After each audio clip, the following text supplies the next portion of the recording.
Last 12 games would at least end the season on a positive note and perhaps serve as a springboard for the next.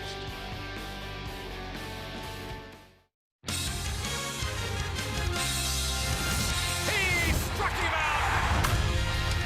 Clear the deck! Cannonball coming!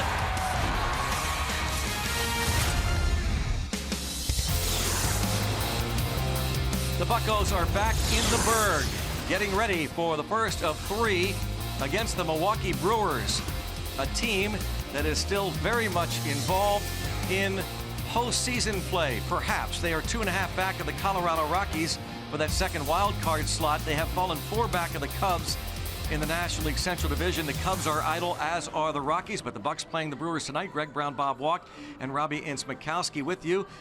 Bob, the Pirates decided to skip Jameson Taillon his last time through the rotation, so it's been 11 days since he took the mound for the Pirates, and I guess the Bucs are kind of hoping that that little extra rest might do him some good. Hey, Mike, Greg, you know, at this time of year, everybody is getting a little tired out there, especially your starting pitchers, and sometimes if you skip them, it can have a good effect. But one of the problems, I think, with Taillon, if you look at his last 10 starts compared to his first 11, was the fact that I don't think that he's been hitting his spots like he was early in the year. I'm not talking about just throwing strikes, but how good are those strikes?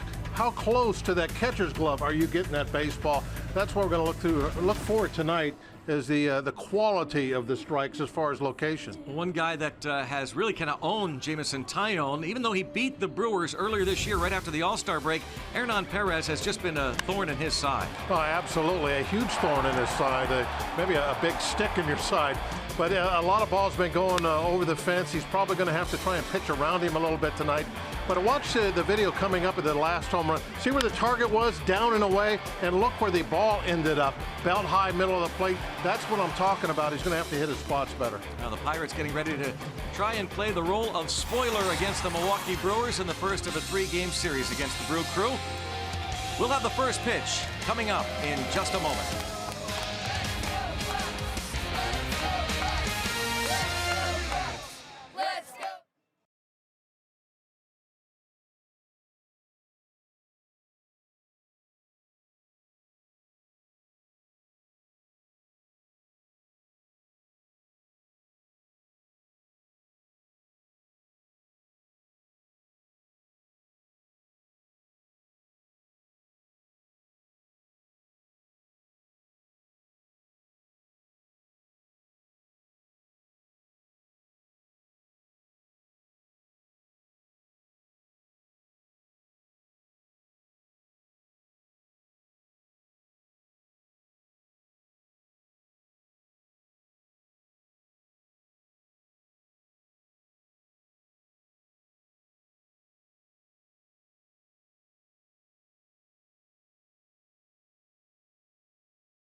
Sportsnet.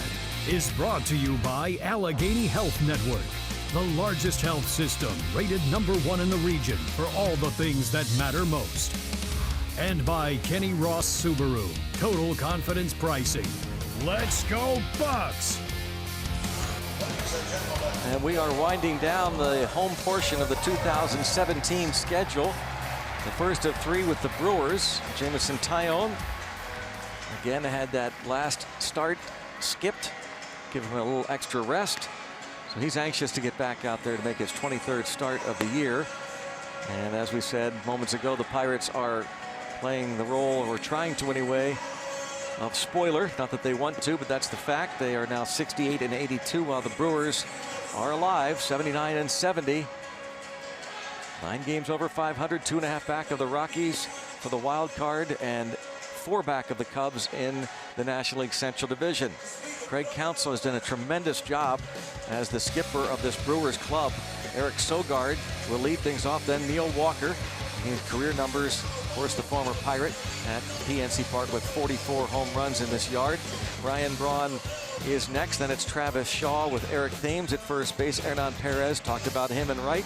Stephen Vogt behind the plate. Brett Phillips is in center, and Brent Suter on the mound. There you can see Taillon's numbers for the entire season. There's really a big difference, as you saw in the open, between early Taillon and what's happened lately. And hopefully tonight, with that little extra rest that Greg mentioned, he can go out there and throw hard, hit his spots, and have that nice game. Luplow making a fan happy down the line. On the defense, yeah, Jordan Luplow in left with Andrew McCutcheon in center. Gregory Polanco is in right. Jose Osuna and David Freese on the corners of the infield. Jordy Mercer, Sean Rodriguez up the middle, and Elias Diaz catching Taillon. Diaz has gotten a lot of playing time now over the past 2 or 3 weeks. Sogard takes the strike.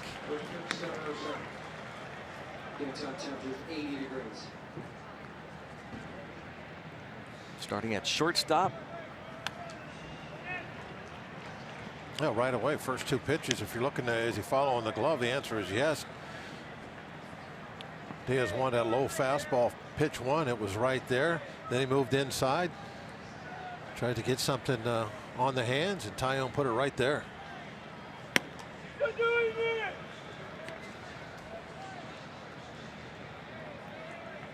Mentioned Taillon, one of his 2 wins in the second half coming against these Brewers. His second start after the All-Star break here at PNC Park, went 5 1/3, gave up 2 runs.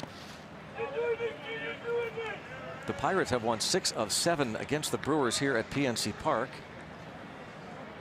For Taillon, he is making start number 41 of his career, and 6th against the Brewers.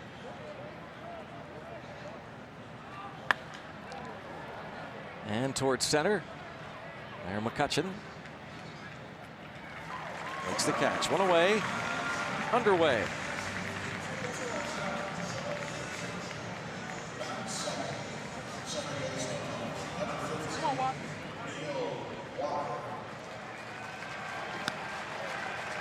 Neil Walker. A nice hand. Acquired August the 12th from the Mets.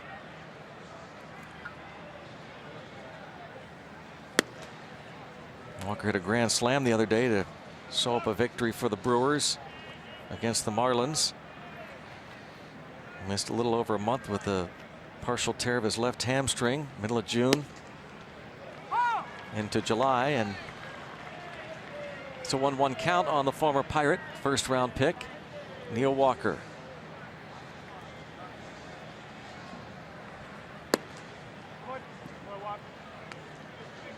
Didn't miss by much, just trying to pick the outside corner, but so far so good with the fastball command.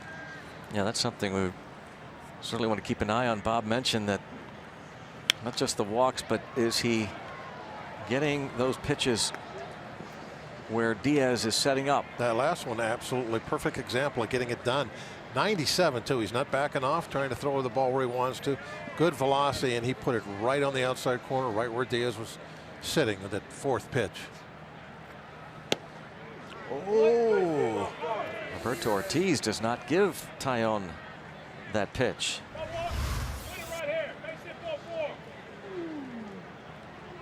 By the way, we're debuting our enhanced strike zone tonight. Again, Roberto Ortiz behind the dish. Jerry Davis, the crew chief, at second. Kind of nice having the enhanced strike zone tonight when we're trying to really focus in on that fastball command. And there you could, that pitch, you could see that Diaz had set up inside. And right now, Taillon doing a pretty good job. You're not going to throw every pitch right exactly where you want it every time, but he's getting most of them there. Toward the corner and out of play. They're trying to put away Neil Walker. There's the glove, low and away. But it didn't have to move too much. Just maybe about 4 inches. He kind of brought it up a little bit. A little higher than he wanted it was all.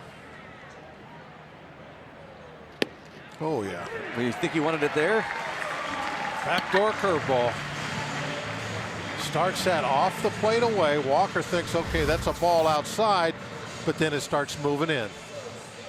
There you see the arc, the way it traveled, and you can imagine what Walker thought.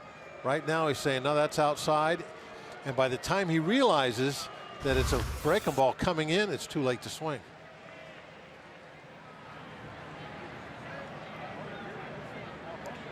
Uncle Ray likes it. Yeah. Here's Ryan Braun. Gonna set up fastball away. Well, he missed by a bunch that time. That was fastball away, and he threw it up and in. And you don't want to do that with Braun, do you? No, that's why I'm really curious to watch this matchup and see how they pitch him. Braun is so weak on pitches on the outside half of the plate. That's really where you want it, away from him. Oh, they set up inside. Off the plate. 16 home runs this year for Braun. Missed almost 40 games with a left calf strain. A couple of stints on the DL. Now come back away. Didn't quite get it out there far enough. That was a little bit too much of the middle of the plate.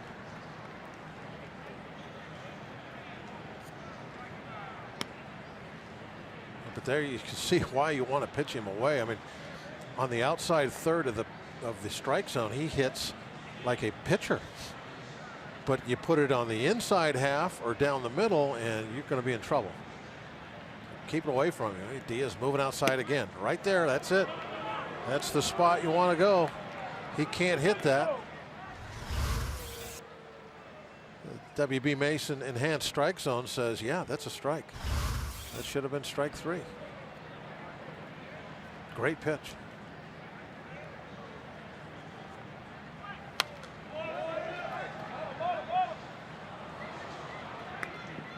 Still 2-2 on Braun. This year against Pirates pitching, just 3 for 21. A 143 average. Craig Counsell has had to pick his spots in terms of resting Braun.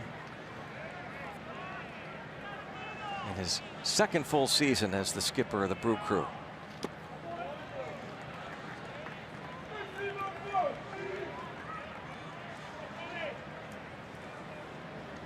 And now 3-2. And the Brewers all-time franchise leader in homers, second in RBIs.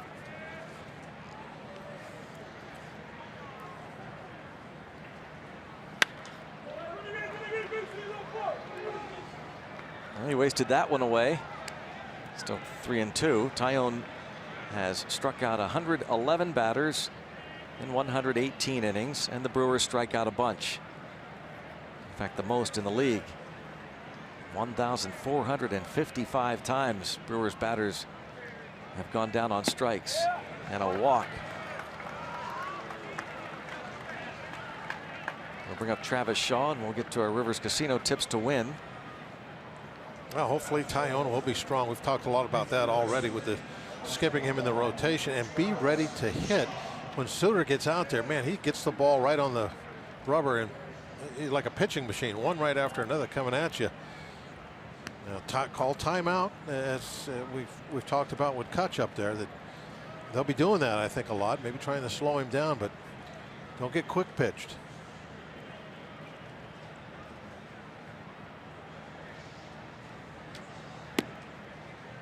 First pitch strike on Travis Shaw. 30 homers and 95 runs batted in. Tied for 9th in the National League. That RBI total. His first year with the Brewers.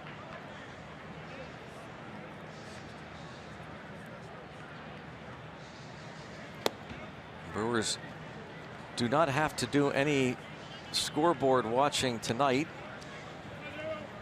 The Rockies are not playing. Colorado visiting the San Francisco Giants tomorrow. The Cubs are also off. They're in St. Petersburg, Florida, take on the Rays tomorrow night. The Cardinals are in Cincinnati tomorrow.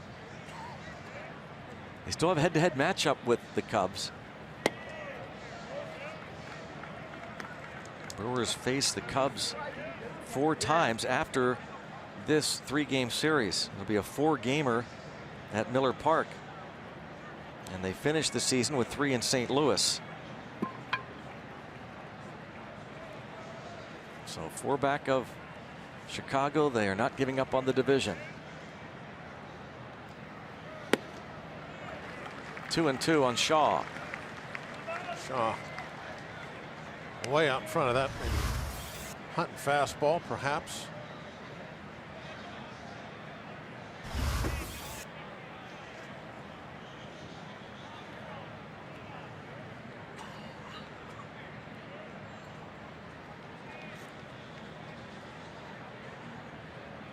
There goes Braun. Taken for a ball. Throw is high and a stolen base for Braun. That is his 12th. 12 out of 15 for Braun. And the Brewers have the most steals in the National League. You could see Braun at that time was creeping off a little bit. Just moments before that ball went home, he took another half step, another little bit. Little things like that. If you can see him, they're really hard when you're looking over your shoulder. But if you can see him, the hitters kind of give it away when they're looking to steal. They're trying to push things, and that's really why the dugout years ago kind of took over all the pickoff throws and the pitch outs. It's easy to see from the dugout, and even easier up here where we're at, obviously. But you know that's why all those signs come from the dugout now. You can't really see it when you're looking over your shoulder.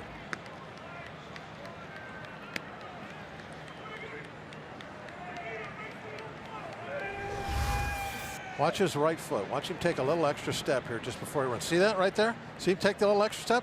And actually even a third one. Just pushed out another couple inches. But you just, as a right-hand pitcher, you can't see that. Shaw saw that right into the glove and knew it was strike 3. Half inning. Brewers nothing. Pirates come to bat.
Jameson Taillon stranded a runner, but he really wasn't happy. Went back to the dugout. The only thing he wouldn't be happy about would be something to do with that Braun at bat. Maybe not getting that strike call, or maybe just, you know, missing with the ball 4 pitch down and in. RAV4 starting lineup for the Pirates. It's Jordy Mercer, Jordan Luplow, Andrew McCutchen, who has hit 3 homers in his last 6 games. David Freese bats cleanup. Jose Osuna next. Then Gregory Polanco with Sean Rodriguez getting the start at second. Elias Diaz, Jameson Taillon for Pittsburgh against lefty Brent Suter. Suter's numbers on the year at, as you mentioned earlier, Greg, he doesn't go a long ways in these games. You know, maybe 50 pitches, something along those lines. He won't throw very hard. He's not a hard thrower, but he will throw a ton of fastballs, even when he gets behind, especially when he gets behind in the count. Wow, quick one, yeah. Quick work there, Mercer. But he's thrown 80% fastballs this year when he's behind in the count, which is amazing to me, because of the fact he does not throw very hard. Now right here, a 4-seam fastball that's at 87 miles an hour. Just missed the strike zone a little bit of a chase.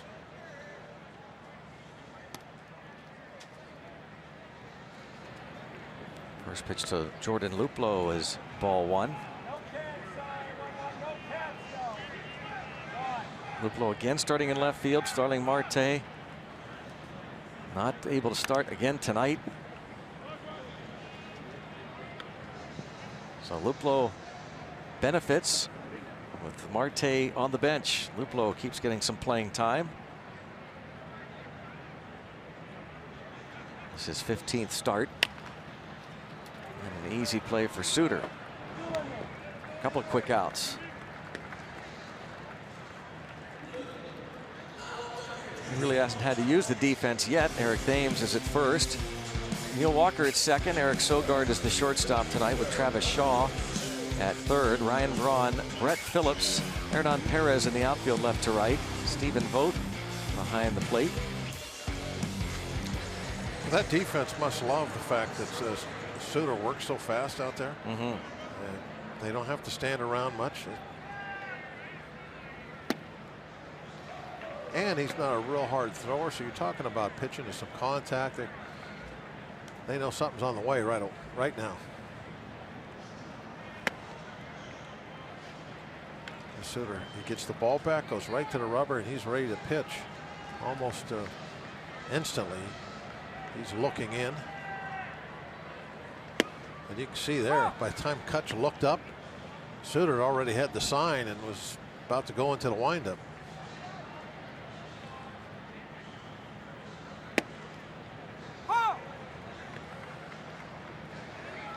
Kutch steps out. Suter lasted just 3 innings against the Pirates on Tuesday in Milwaukee, as Craig Counsell got him out of there. Time called. Kutch trying to mess up his rhythm a little bit, calling for that time just as he started his windup. And a base hit for Andrew McCutchen.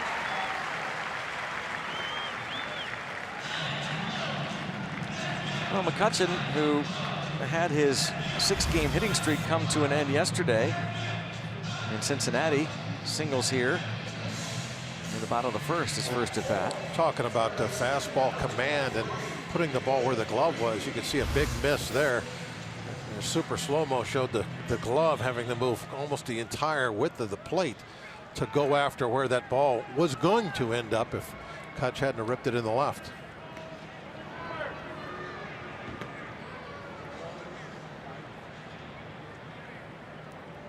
McCutchen attempted a stolen base on Saturday. Was caught stealing.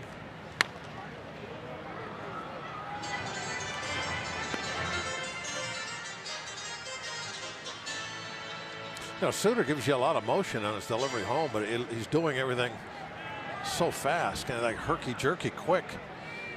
Even though there's a leg kick and all that stuff, it still looks like he gets the ball out of his hand pretty quick.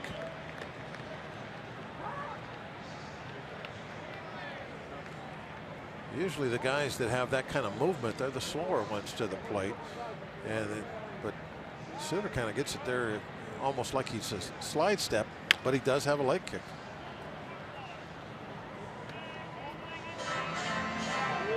Ball and 2 strikes on Freeze.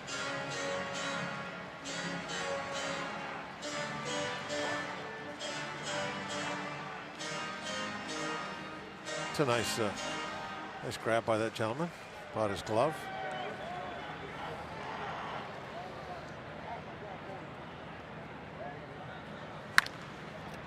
Weakly hit, but perfectly placed.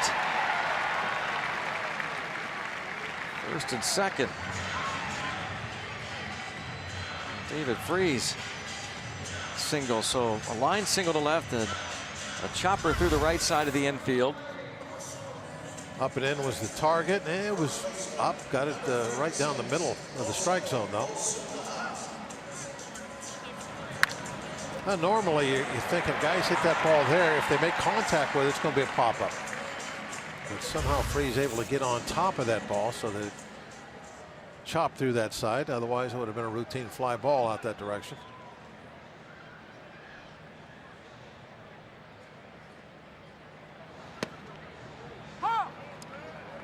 Jose Osuna is starting at first base in this ball game. Josh Bell tonight off.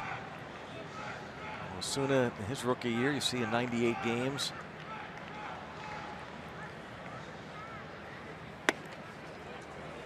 There's been sporadic playing time for Jose Osuna. This is just his 13th start at first base. Of course, that's where he's most comfortable.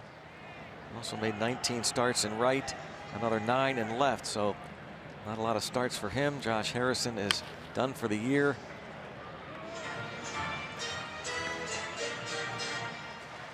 Ball and 2 strikes on Osuna. Josh Bell is leaning up there with Tyler Glass now between the two, and Robbie Innsmikowski. Nice job, Robbie. Fan. That's why Robbie's as popular as he is. You know, Robbie has good command of his fastball. See that? He put it right where he wanted to.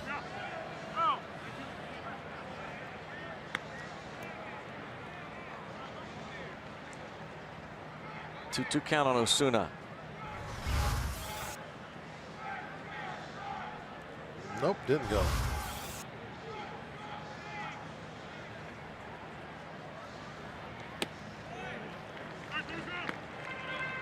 So 3-2 count.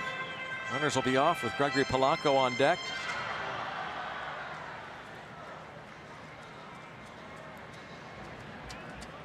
%80 of the time he throws a fastball.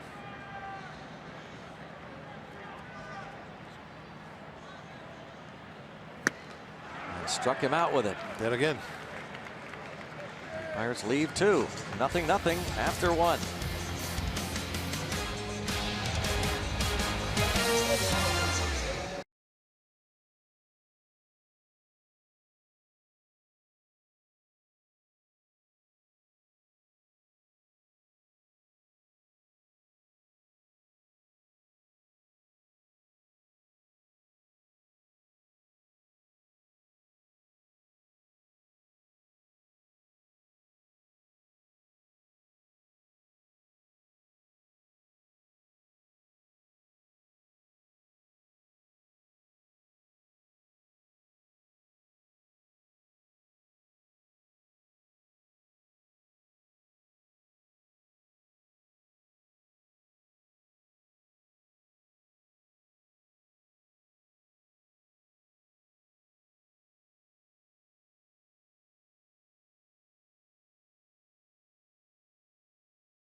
Crew at PNC Park. I'm Robbie. It's Mikowski. Well, before the ball game this evening, the Pirates honored a legend, a guy who played for both the Pittsburgh Pirates and the Pittsburgh Steelers, and his name is Rex Johnson. He threw out a ceremonial first pitch before the ball game to his good friend and former teammate Steve Blass. And look at that pitch. Fantastic. The catch, not so much. He's the only man, Rex is, to have played for both the Pirates and the Steelers. He appeared in all 12 games during the 1960 Steelers season as a halfback. And then fast forward 4 years, he made 10 appearances with the 1964 Pirates as an outfielder. He was drafted in 1959 by the Pirates, and that was 14 appearances in 1964, not 10. He won a College World Series with USC and baseball.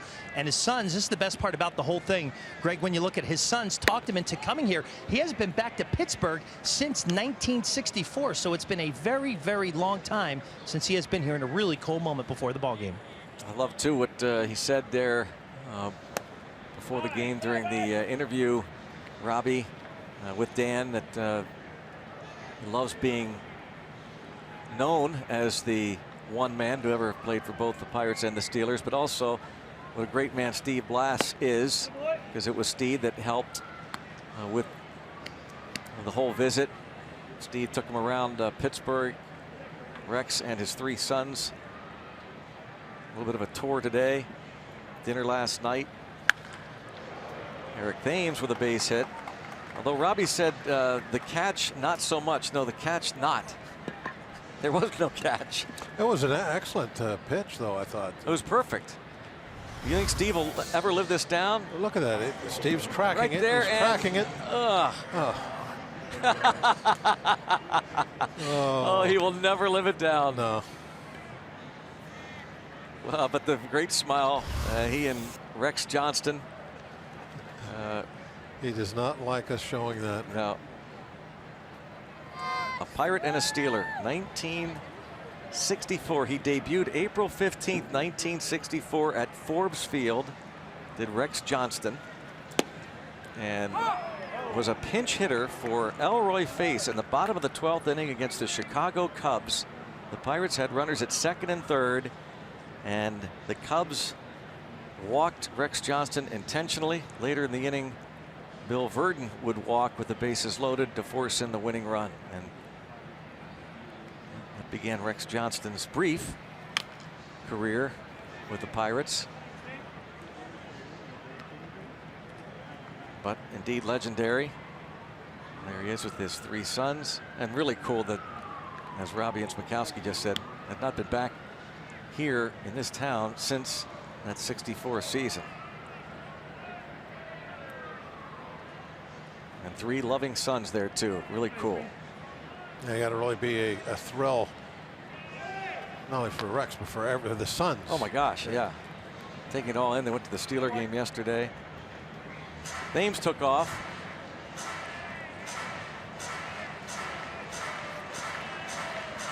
And there they are, 3 proud sons of Dad.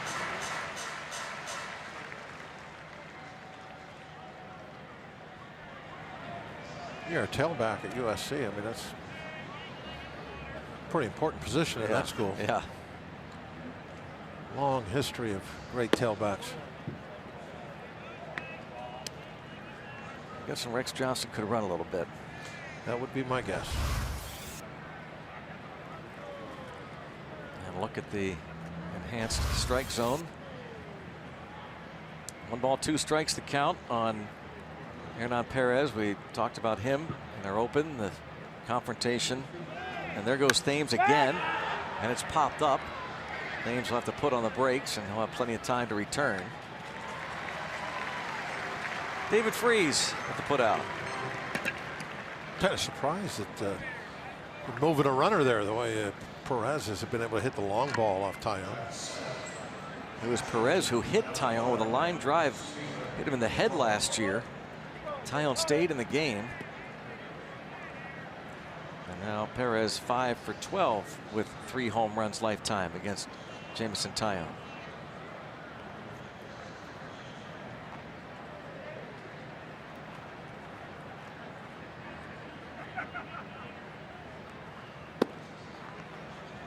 Stephen Vogt takes ball 1.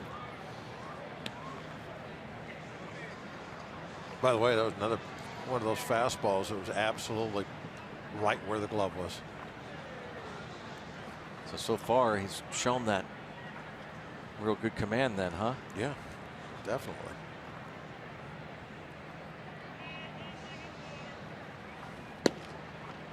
Again, he gets a call.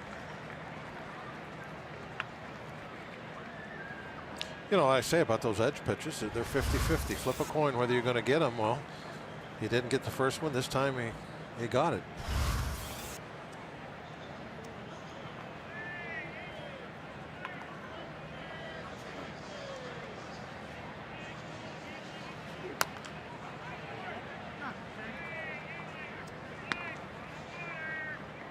Lefty hitters batting .333 against Tyone this season.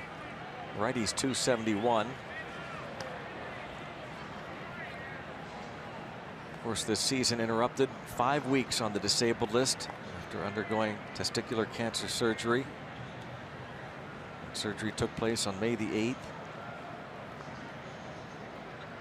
A dramatic comeback as he returned to the mound June the 12th here at PNC Park with 5 shutout innings against the Rockies. There's a double play ball. And that'll do it for the Brew Crew. After the base hit by Thames, a pop up and a double play. It's 0-0.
Inning, the Pirates bat now against Brent Suter. You see Francisco Cervelli talking with Elias Diaz. Seen that a lot lately in that dugout. Cervelli's been shut down for a while. And our Allegheny Health Network injury update. And he is done for the rest of the year. And that is kind of what Neil Huntington mentioned on his radio show yesterday. That quad just not able to get Cervelli healthy enough to play a good stretch of ball games. So he's done for the year, and now the key will be to make sure he is completely healthy going into next season. And we also asked Neil Huntington about what that playing time will look like next year. That'll be very, very interesting with Cervelli and Diaz. As Polanco is retired.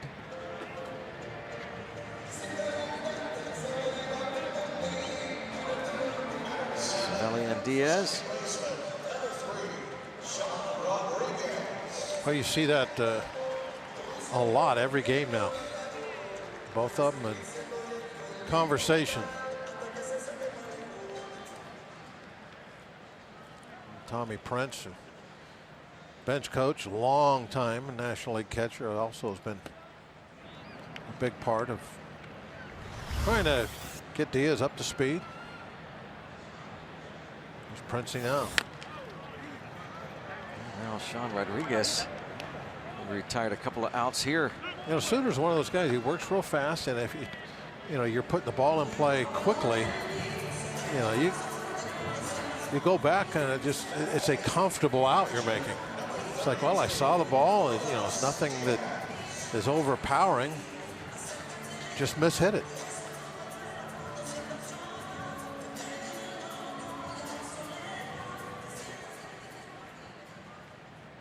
Elias Diaz.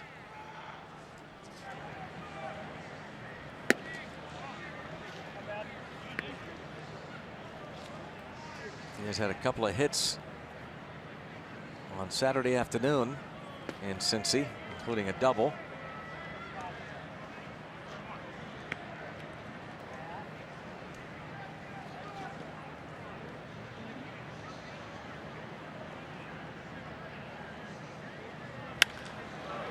This one a long way, but Braun there. And quickly the Pirates go down in order. After 2, it's 0-0.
Will face Brett Phillips, and then the pitcher, Brent Suter.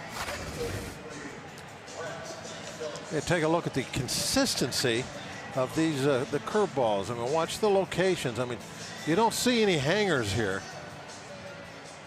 None at all. I mean, that's an outstanding you know, hook that he's putting in a good spot almost every time he's thrown it. Keeping it down, you know, missing below the knees a couple of times, what he wants to do. Really only one of those pitches had a real good chunk of the strike zone. Everything else down to bottom.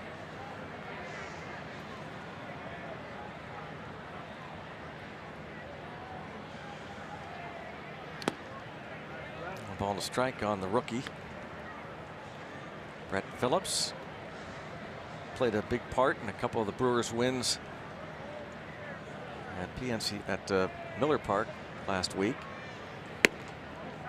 At the plate and defensively. 2-1 on Phillips.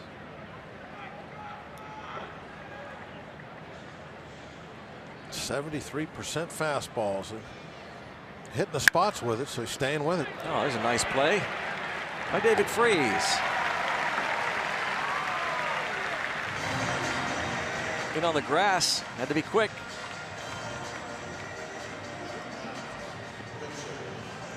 That's a couple bases if he doesn't flag that one down. Got time, take a little crow hop, get a good throw off.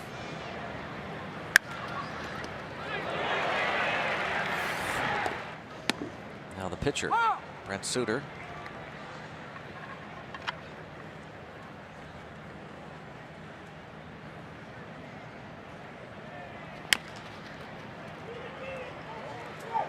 David Freese got the bare hand, and Suter trying to beat it out for a hit. Instead, this time a bare hand play. by David Freese. So the hard hit bouncer, and this one, Taillon lets go. Freeze. Get Suter. You got to be use your head sometimes and always get out of the way. Let that fielder take that ball. He's got a little momentum going, so he can make that throw. And he gets paid to make plays like that. I like the fact that Taillon decided that, nope, not going to do it.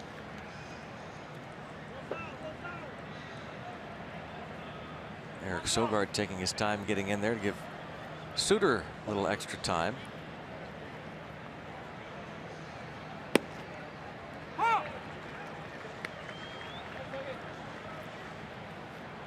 One of the additions from last year, new player Sogard.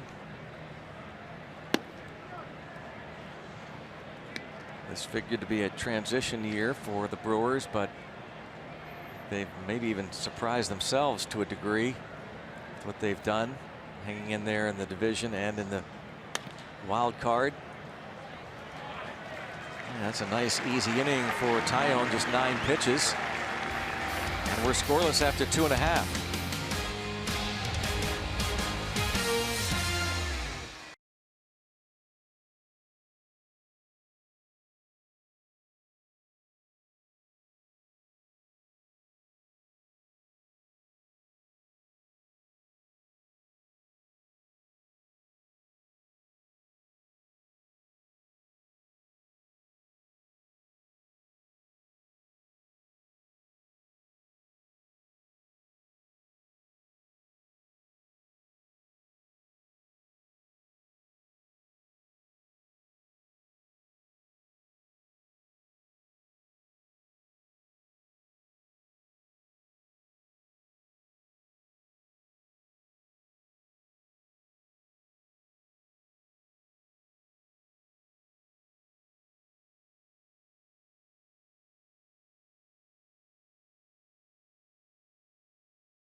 Baseball break. Some news and notes. The Astros clinched the American League West for the first time yesterday. It's their 7th division title in franchise history. Of course, they were in the National League West for a while, then the National League Central.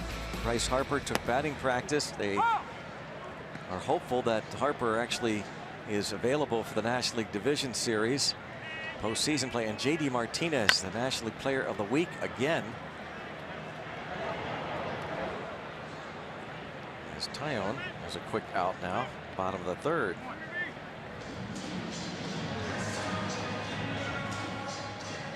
Taillon retired to start this bottom of the 3rd inning. Brent Suter. Take a look at what he has done this season as a starting pitcher. The first 3 innings, he has an ERA of 1.64. 4th inning on, an ERA approaching 7. This 28-year-old who was born in Chicago, grew up in Cincinnati, went to Moeller High School, and was a 31st round pick out of Harvard 5 years ago. Faces Jordy Mercer.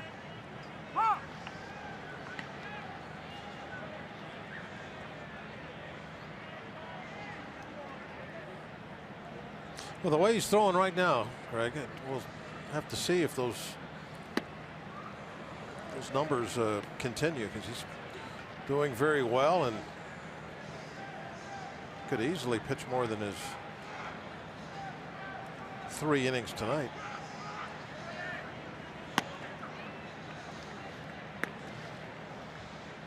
But the numbers are what they are. Teams making adjustments second time around with him.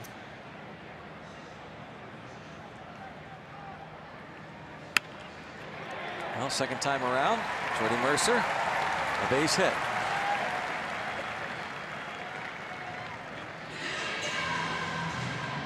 Don't miss the last Billy Fireworks night of the year on Friday. Pre-game Barrel Kia block party on Federal Street before the game, and then watch the Pirates and Cardinals at 7:05. And then after the game, a Zambelli Fireworks show presented by Sugardale. You can get your tickets at pirates.com/fireworks. Pirates, Cardinals, the Redbirds, barely breathing now. They really were dealt a pretty significant blow over the weekend. Yeah, if you're behind chasing this time of year, it's almost no matter what the game's back. You got to win every night. Especially against your division. You get swept by the Cubs. You got to push every night. It's like a playoff game come early. Jordan Luplow with a fly ball to pretty deep left center, but Phillips is there.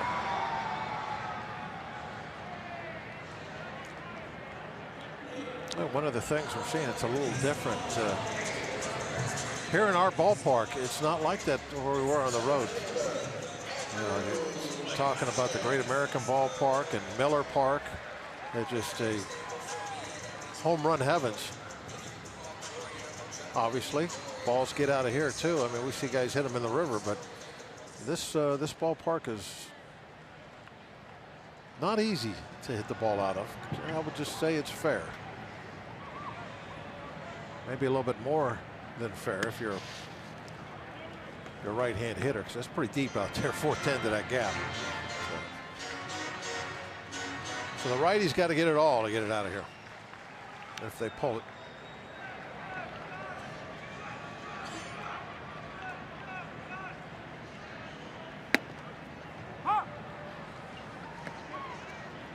Might have something to do, Greg, with the team playing much better this season than on the road, because the offense has been challenged to put up runs. So once you get to a ballpark that's a little more pitcher friendly, it kind of takes the other club's advantage away from them. Look at this. McCutchen holding his fist up in the air about 2 steps from the first base bag. Might be his softest single of the year. He is 2 for 2. That's what happens when you put the shift on. There's nobody over there. And absolute, almost like a push bunt. That's about how hard it was hit. Goes undefended. Good, McCutchen. Yep.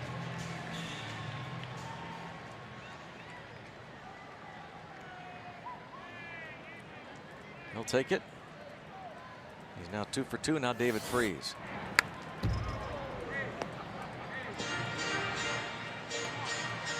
Well, it's interesting to see the second time through the lineup with Mercer.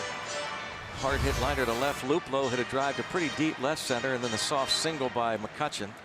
Freese had the soft single to right his first time up. That ball coming right at you.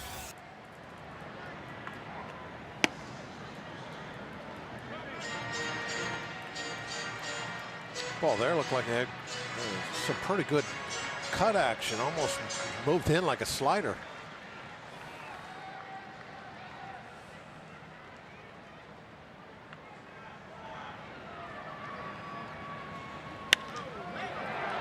Now Freese with a fly ball toward the wall in right center, and Phillips had a couple of more steps but wasn't sure, bracing himself just in case. 0-0.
All-wheel drive RAV4th inning. Toyota, what drives you? 0-0. We go to inning number 4 here. Families on hand tonight as we are down to the final 8. Another baseball season in Pittsburgh. And the weather is really holding true right now. It's going to be a great time to come out to the ballpark this last series. Going to be up in the 80s for the next 5-6 days. Summer is not leaving yet.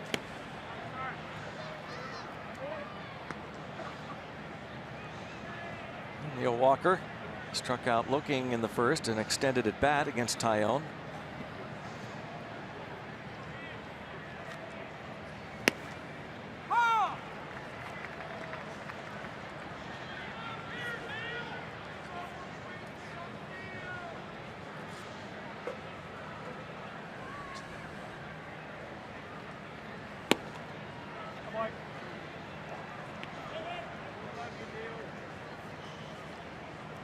Tyone looking for his 8th win. He's been good at keeping the ball in the yard.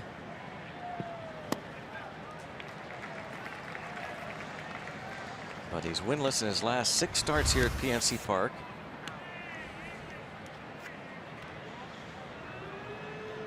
Looked like maybe a 2-seam fastball, a little dip to that ball right at the very end. It's travel. Got underneath Walker's bat.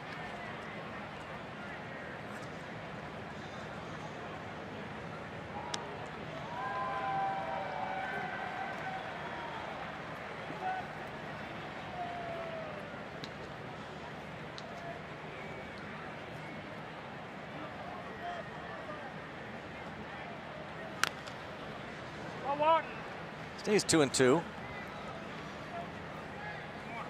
Neil Walker, who was traded before the 2016 season to the Mets for Jonathan Neese. After last year, the Mets made a qualifying offer to him. He accepted the $17.2 million one-year deal.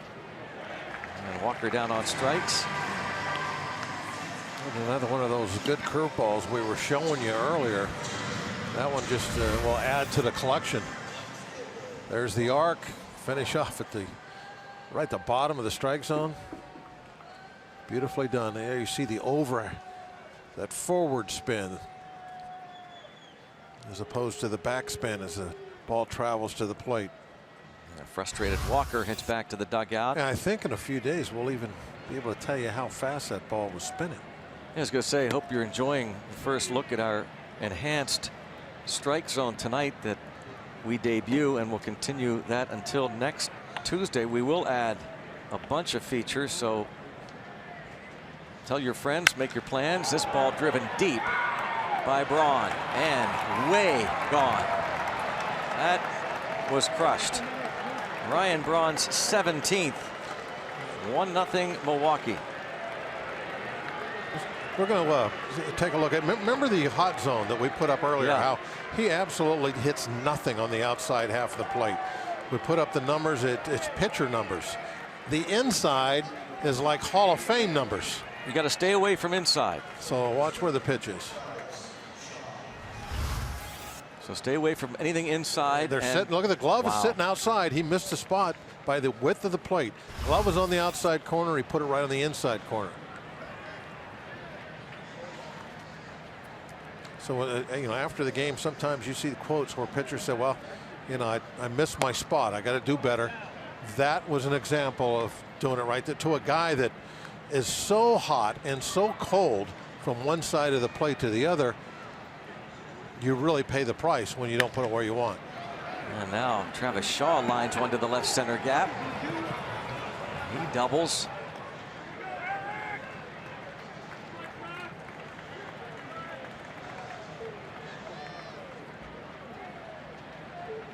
After the strikeout of Walker, the home run to Braun, and Shaw the double. That's 10 hits for Braun this season, 15 hits this season against Pirates pitching, and 10 of the 15 hits have gone for extra bases. There's the heat map, and that ball was right in the 424 square, and he was aiming for the 048 square. Well, they had the plan, the execution wasn't there, and Braun handles those pitches on the inside half extremely well.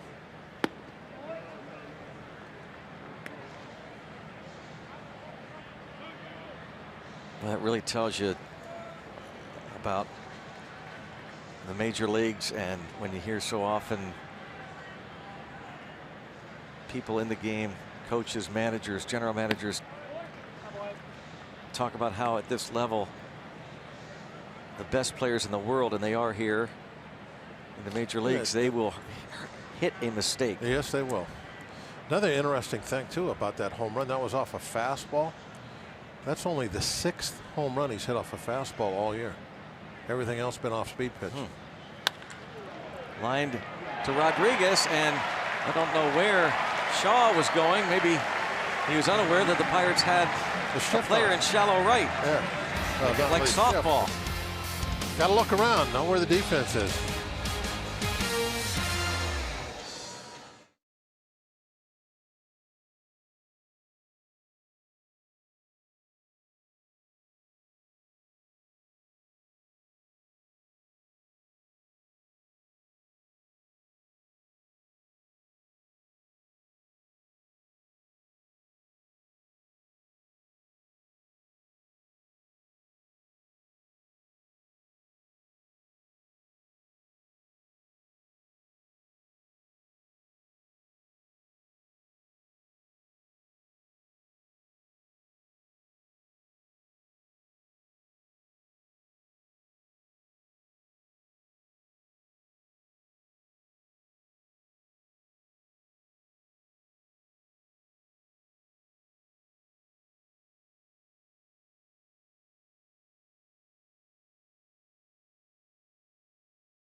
The Brewers this 1-0 lead.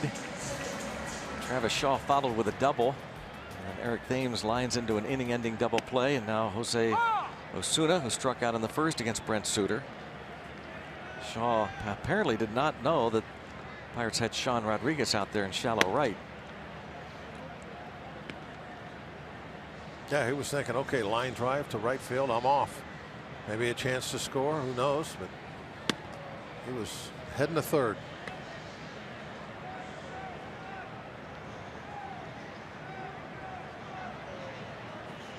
A break for the Pirates there, because Taillon didn't have to face Perez at the top of this 4th inning. Another look. Turns out to be a routine double play. Now remember, the shift got Kutch a base hit. The shift just took a base hit away right there. And Suter, another comebacker. It's a 4 easy comebackers to Brent Suter tonight by the Pirates. Now they'll face Gregory Polanco with 1 down. Polanco bounced to short his first at bat. Still nice and warm out for the river traffic.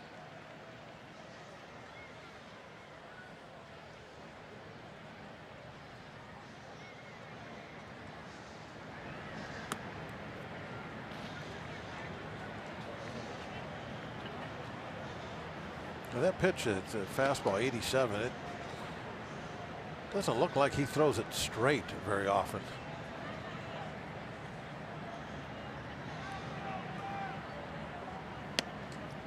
Little breaking ball there. Able to bend in there for a strike.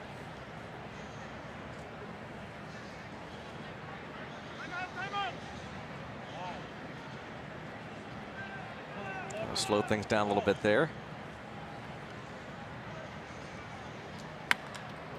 Lined foul. Got away with that first breaking ball down the middle, but not the second time. Well, I guess you did get away with it because it was foul, but Polanco right on it, hit it hard.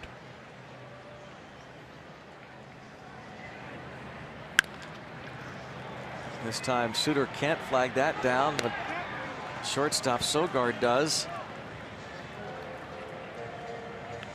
Twice now, Polanco has bounced to short. We invite you to collect the final free t-shirt of the year this coming Saturday night. It's a free shirt Saturday. Pirates and Cardinals at 7:05. Be one of the first 20,000. And get a Pirates t-shirt thanks to PPG. Go to pirates.com/free shirt Saturdays for tickets. 7:05 for the middle game of the series with the Redbirds. 2 more with these Brewers. Off day Thursday. 3 with the Cardinals. Off day next Monday. And then 2 interleague games against the Orioles as Sean Rodriguez lines it sharply foul. Guys are pounding the last couple of pitches. Those get me over breaking balls, but too far out in front of them. Just going as a strike.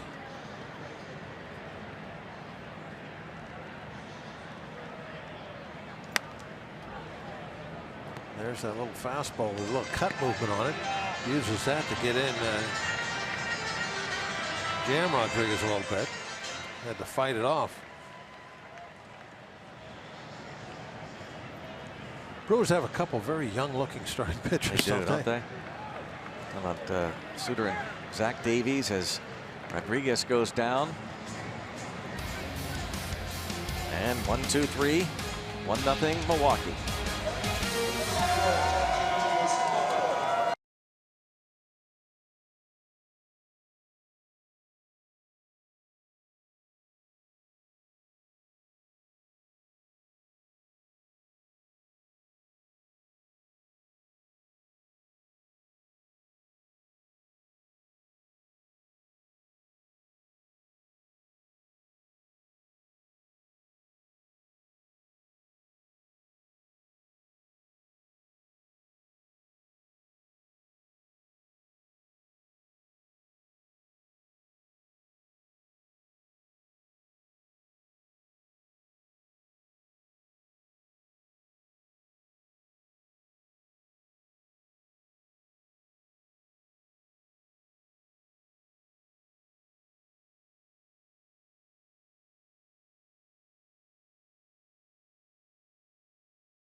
Hitting the next generation at Flight 93 National Memorial.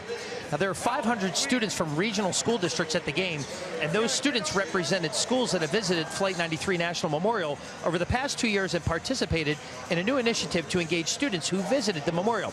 And they were honored in a pregame ceremony. Some of the representatives here before the ball game tonight, there are members of families of Flight 93 and friends of Flight 93 here as well. Now, the whole purpose, Greg, is to raise awareness and stewardship for Flight 93 National Memorial in honor of those who lost their lives in September 11, 2001 near Shanksville, Pennsylvania. Nice initiative before the ball game tonight. Indeed. Robbie, thank you for that. Hernan Perez takes ball 1.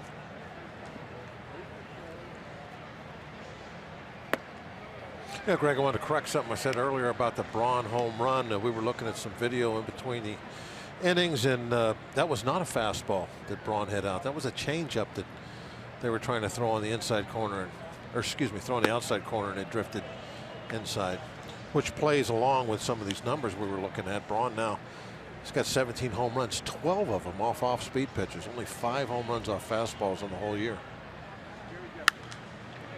Now, do you think that, I don't know, this is maybe one of my typical dumb questions, but I'll ask it anyway. Getting older? Could that be because of a fastball location? You know, it's easier to locate that fastball in the outer half as opposed to off-speed pitches. Is it more dangerous pitching? Well, you know what I'm saying?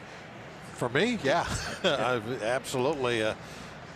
Like, for instance, the changeup was, for me personally, was always extremely difficult to get to that side of the plate. That first base side of home plate, it always wanted to go just flow back to the other side. That's why the only time I ever threw changeup was to left-hand hitters, because it, you know, moved away from them. So you're right about that.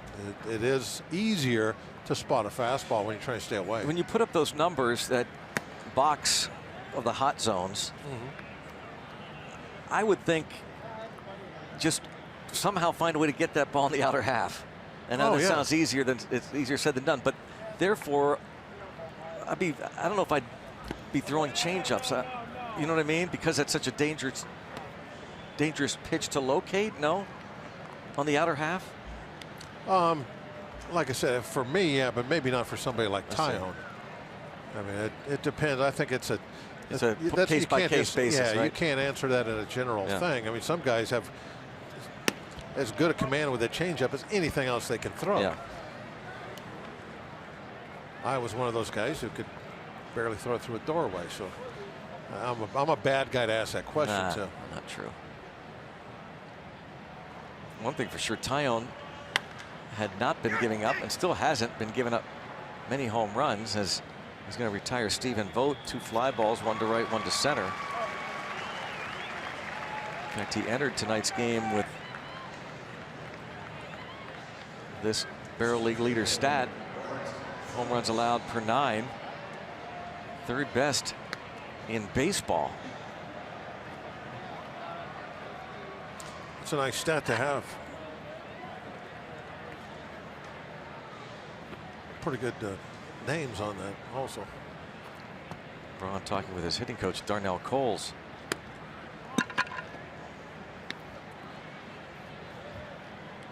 Well, he's got his eyes open tonight, doesn't he? Braun with 302 now career home runs, the most in Brewers history. Now with 986 career runs batted in, 2nd all time in Brewers franchise history.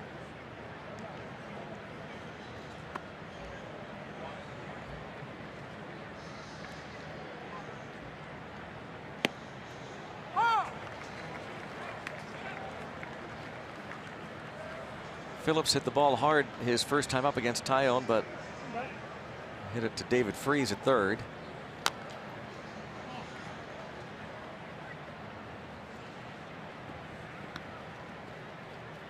Game number 26 for him.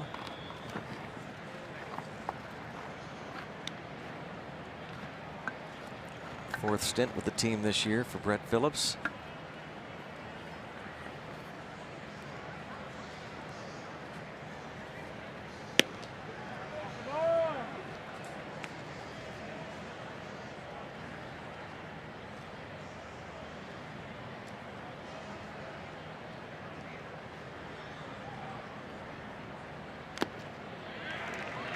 Got him.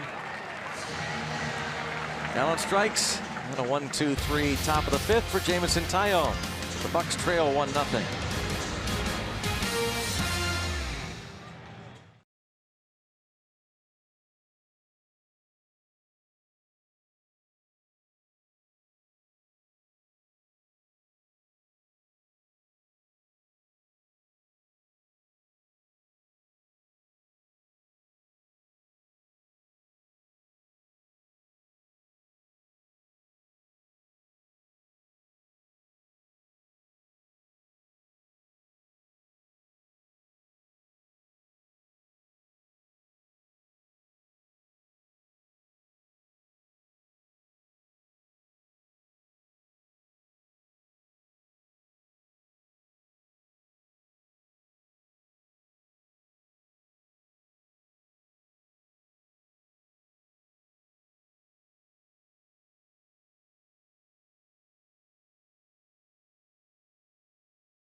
Yeah, including here. Rob, thank you.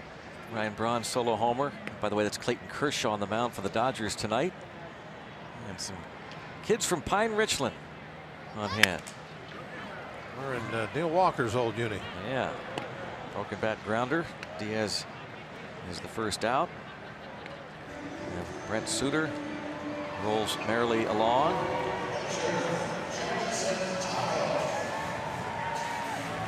Maybe a future Neil Walker in that group. Definitely could be. Neil, a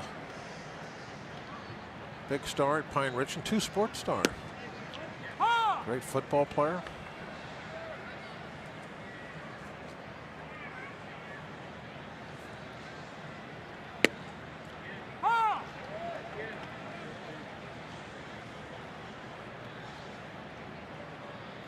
Oh, 0-2 the count.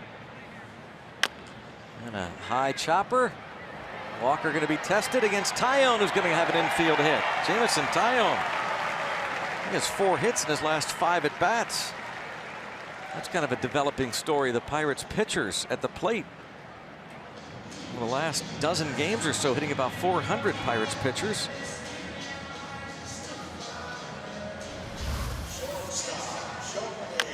You might want to ban the DH with numbers like that. Right down off the dirt. We've already named Adam Wainwright as the new president of the Ban the DH Club. You decided to relinquish your duties. Oh, yeah, I'm too old for that. I know. sort Well, you of did thing. that. We did that last year, so he is now the president. But the Pirates could lead as the Ban the DH team. Well, I'll tell you what, They're they're really starting to do better this last couple of months of the season. They started very slowly, so bodes well for next year. These guys swinging it, but they're putting the ball in play. They're not getting the strikeouts, so that occasionally they'll get a lucky hit like that right there. It was a lucky hit, but that's what baseball is all about. There's a ton of luck involved in this game. Dave Arrigo, you all right, David? Dave's fine. Team photographer, Felix.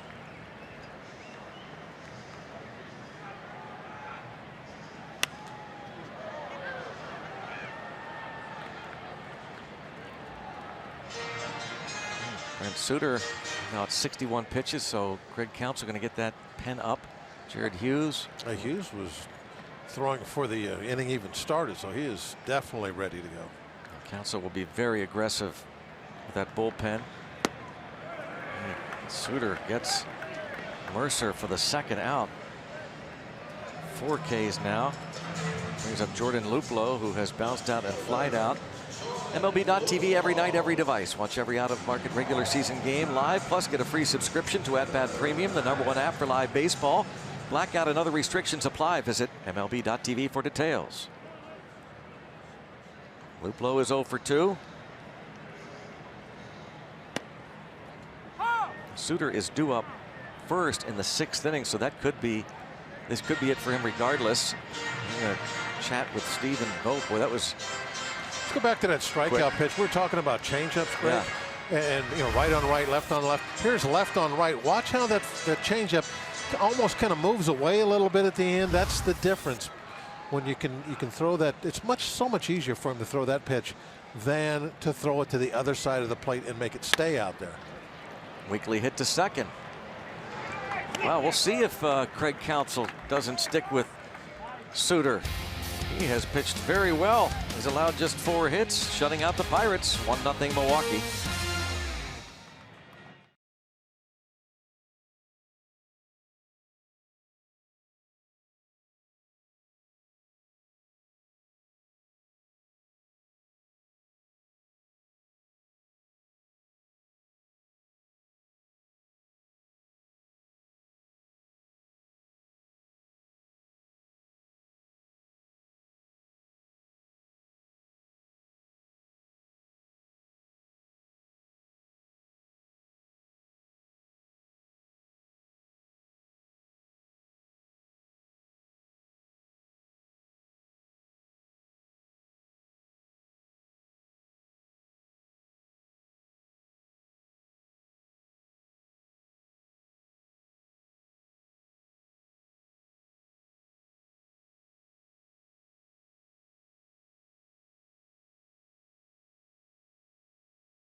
Sportsnet is brought to you by the Chevy Silverado and your Western PA Chevy dealers.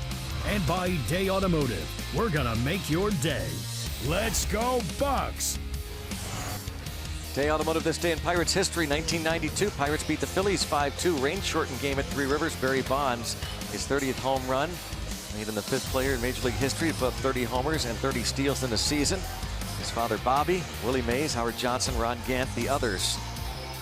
On this day in 1992, and on this day in 1971, Pirates clinch at least a tie for the National League East Division title. 4-0 against the Mets at Three Rivers. Richie Zisk hits his first big league home run, and Steve Blass dominates once again on the mound. A 2-hit shutout, struck out 5, and he is maybe most proud of the time of game. 1 hour and 42 minutes. 4-0 shutout. That was day in 1971. Throwing like Suter. Suter's done. 5 innings of 5-hit shutout ball. Jonathan Villar will bat for him. Suter didn't walk a man, struck out 4. Craig Counsell. His handshake. Manager very pleased with the 5 innings from him. It was probably their best case game plan. Yeah. Now he's got the bullpen lined up. I'm sure he's knows what pitchers he wants to use for every inning all the way to the 9th.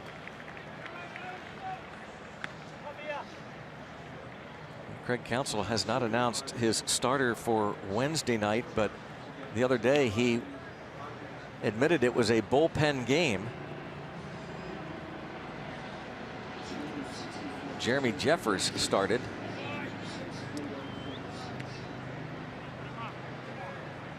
That was on Friday. Jeremy Jeffers is going to relieve Brent Suter. Definitely kind of a lack of starting pitching for a team that's in the hunt. VR with 2 strikes. Doubles. Pinch hit double. Oh, you hate that with nobody out. Man getting a second base. Well, they tried to go inside. You know, really, Greg, he didn't hit that very hard. Oh my gosh, that ball, especially watching right there, that was just a jam shot. Yeah. He just kind of got it in a good spot. Blooped it in. You could tell by the sound it was like a bat wrapped in a towel. Just didn't get much of that ball.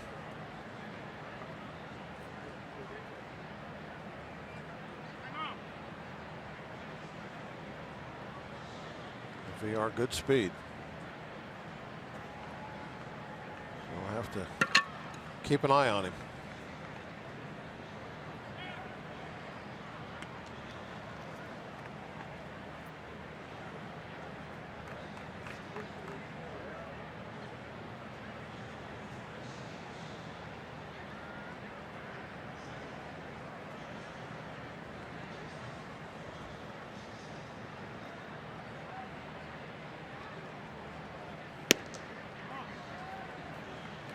Eric Sogard has flied out and bounced out. The Pirates kind of thinking Sogar may have been bunting on that pitch. Corner infielders in very tight. Still staying in a little bit. Doesn't look as though Sogard has any intention of bunting. No. Freeze is even in on the grass a little bit. You can see that pitch off the plate just a little bit, but got the strike call. Freeze again takes a step in on the grass. And instead it's a liner to left. Now Tyone and the Pirates really in the soup. Come on, Watt. Already down a run and a struggling offense. Maybe an understatement, as Clint Hurdle on the bullpen phone.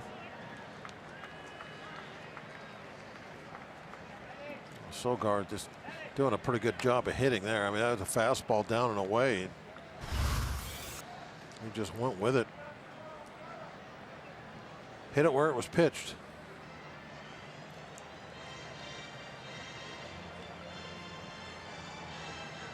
Let's see, it took a long time before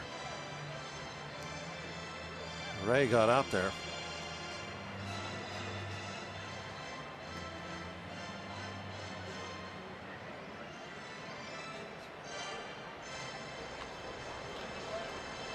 A.J. Schugel just now, you saw him get up. Well, you saw that Clint was on the phone a lot earlier. Yeah, that was kind of strange. Yeah. It almost looked as though someone else was up, and Hurdle might have been saying, no, let's get Schugel up, but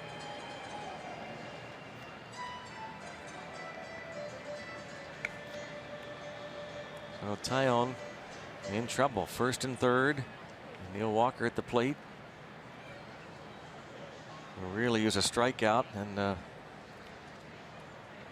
to face Ryan Braun. Pirates are going to concede a run.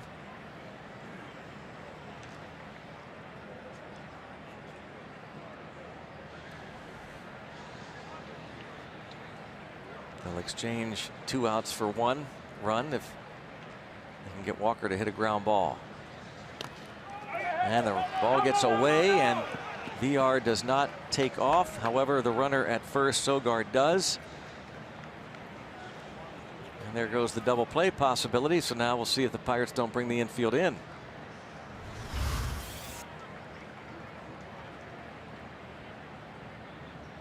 And that one didn't bounce very far in front of the glove.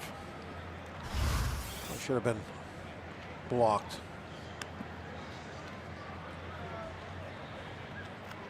Now the infield's going to move back again. Oh. They had him in. Yeah. They changed their minds. Now everybody's going back.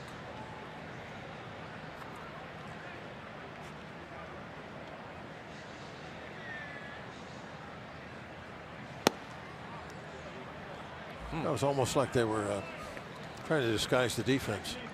Show them one thing and then break into another one just before the snap. The reverse Tony La Russa. Just before the snap. Dan Runzler, A.J. Schugel.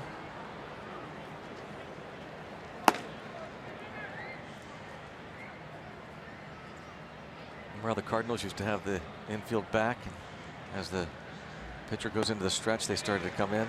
The Expos were the first team that I saw do that back in my playing days. Wow. I don't know who the manager was then, but they would do that same thing. They would play back. Dick Williams, I'm going to guess. Guy would come into the stretch and boom, they'd come running in. Or the dugout would be yelling blitz.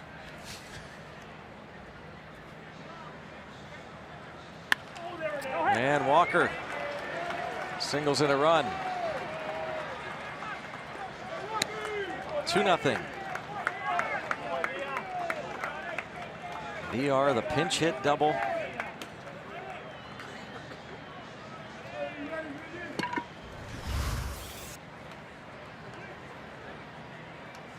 Curve ball that about belt high.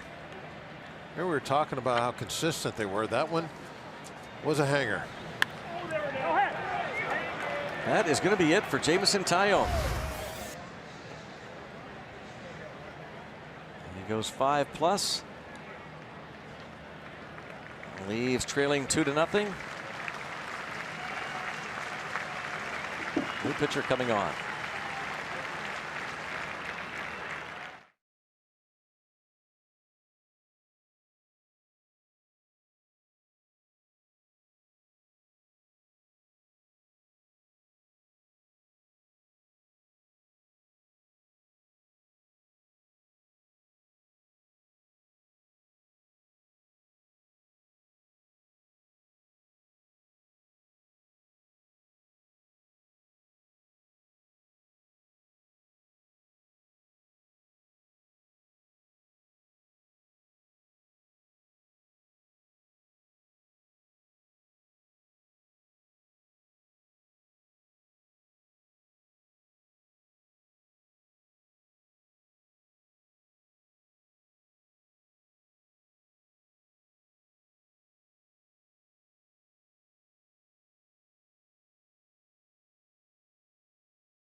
by the authority of the Pittsburgh Pirates and may not be reproduced or retransmitted in any form. And the accounts and descriptions of this game may not be disseminated without the express written consent of the Pittsburgh Pirates. Jameson Taillon, not what he was hoping for. Pitching well through 5 innings, giving up just the 1 run, the home run to Braun, but 3 straight hits in the 6th. Now A.J. Schugel faces Braun with 2 on and nobody out. Schugel 4-0 with a 1.80 ERA. Looking much better than those numbers.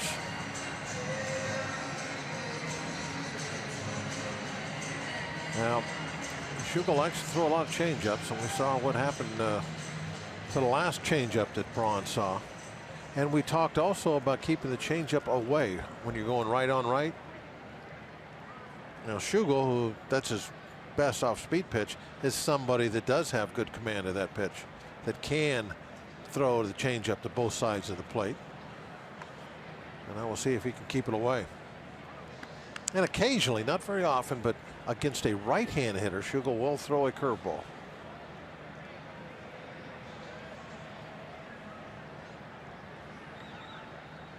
Setting up outside.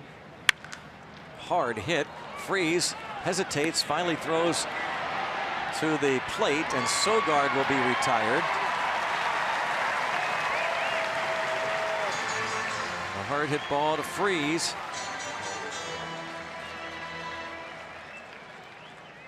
Well, they did not get the pitch outside. I mean, he missed by quite a bit. And it was hit sharply, but luckily right at Freeze.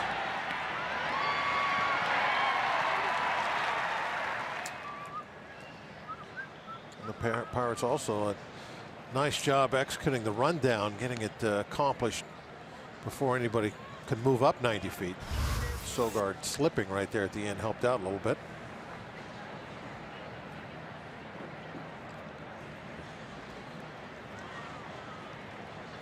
Now Shaw.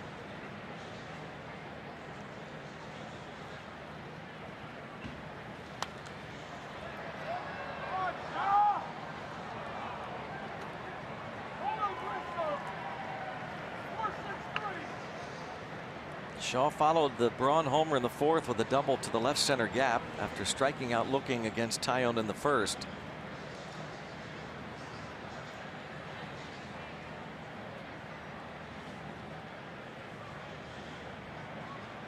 He's hit into more double plays than any Brewer.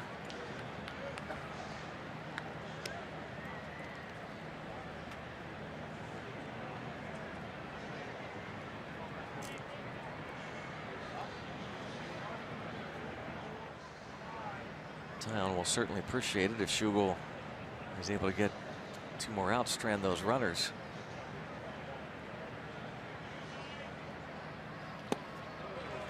Twice in a row, shot way out in front of changeups.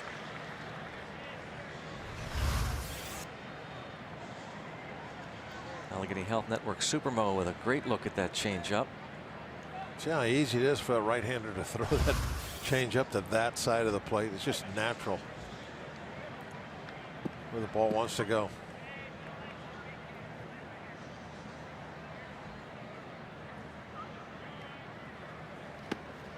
Got him again. Shaw says he fouled it off and it hit the dirt, but Roberto Ortiz said no.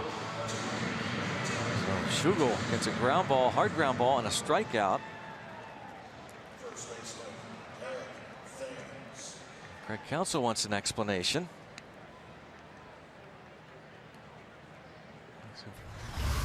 So he wondered if he was going to get any help, but not necessary.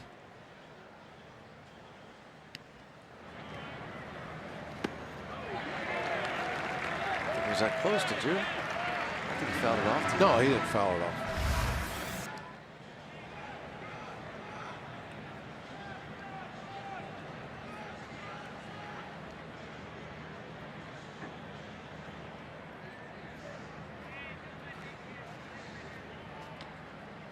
Eric Thames now off speed.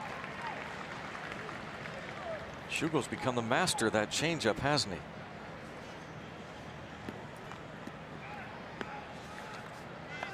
Saw on the scouting report if anybody looked at it before the game. But their reaction to it is like surprise. They're like dead shocked that they're getting changeups. I mean, that's Schugel's best pitch, and he's got a great changeup. It just kind of showed. That's the second fastball he's thrown since he's been in the game. Just kind of showed that off the plate away. Just like, hey, I might throw a fastball, so don't. Just be ready for it.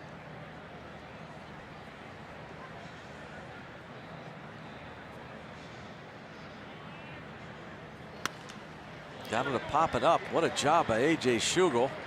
McCutchen there. And Taillon will be the first one to greet A.J. Schugel. Could be a game changer, huh? Yes. Still 2-0.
Sixth could be much worse.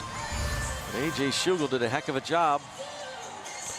And watch some of these change-ups he threw. All of them pretty consistent. He did lose that one off to the side there, but he stayed to the outside against those lefties, and that change-up was a great pitch for him, as it usually is. I mean, you looked at the numbers coming in, 4-0 with a 1-something ERA. That's not by accident.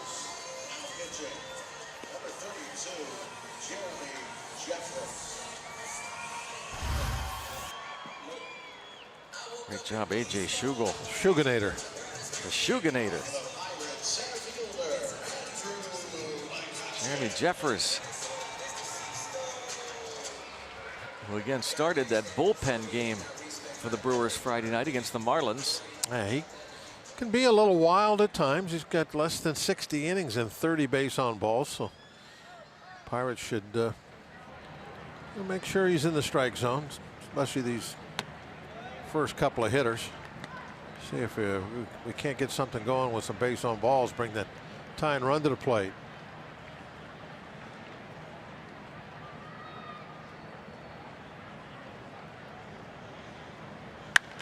Oh, right off of Jeffers into shallow right, and McCutchen is 3 for 3. That had to hurt.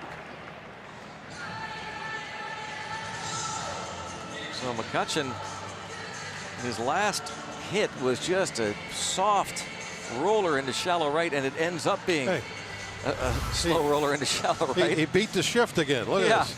Twice in a row he beat the shift. Can you imagine how that feels on your leg, Greg? Oh. By the way, I don't have to imagine. I've had that exact ball hit me in the thigh. And so the point is that stings like a son of a gun. But you don't show it. Never let them see you sweat. No, it just, okay. Because you know you're not hurt because it may hit you in the thigh. So you have to just say, okay, I'm fine.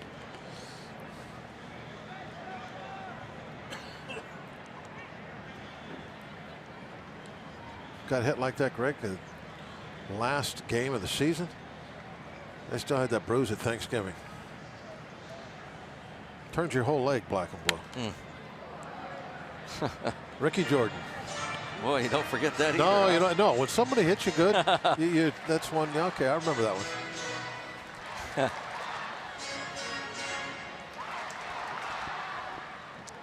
No reaction whatsoever.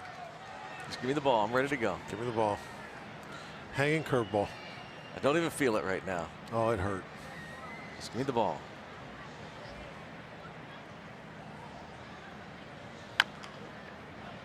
You know, funny thing, I'm going to say it's probably about 8-9 years ago now. We were in Philadelphia, and the Phillies asked me if I would come to the ballpark just a little bit early and sign some autographs at an autograph table. They were having they were bringing all alumni. And I said, yeah, I'll come out for like a half hour and sign autographs. I was at the same table sitting next to Ricky Jordan. Did you bring that up? Oh, yeah, I brought it up. Did he remember? I think, I can't remember for sure, but I think he did. At least he acted like he remembered it.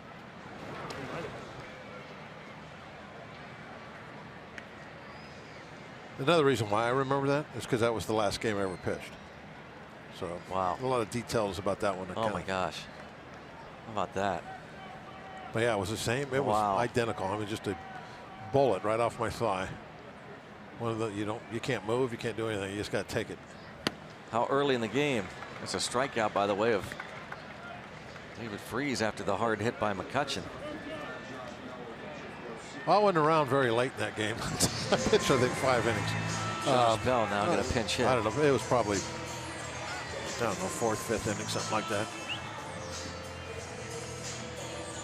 Josh Hader. Got the hair going.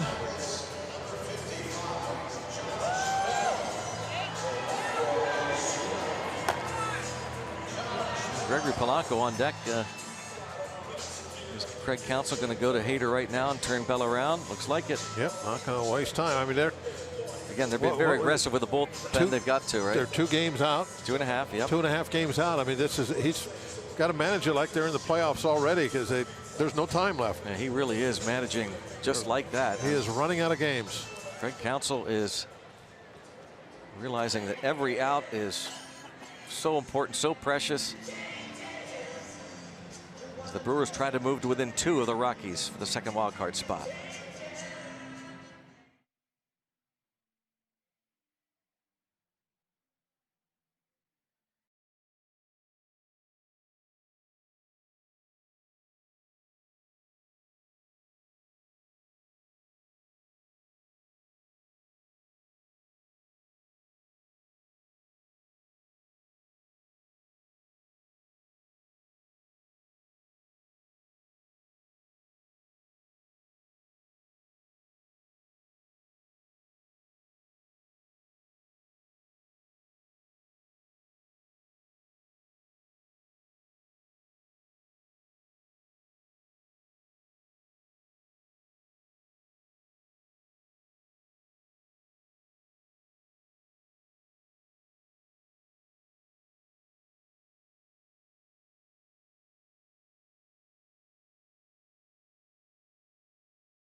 The bottom of the 6th in the first of this 3-game series with the Brewers. Point Park University tweet, baseball buddies.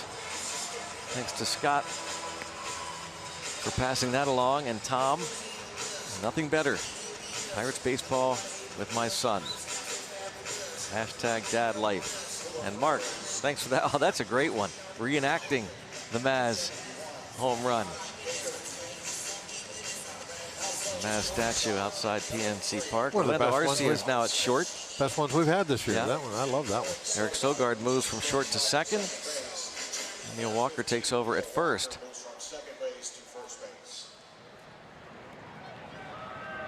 Josh Hader turns Bell around.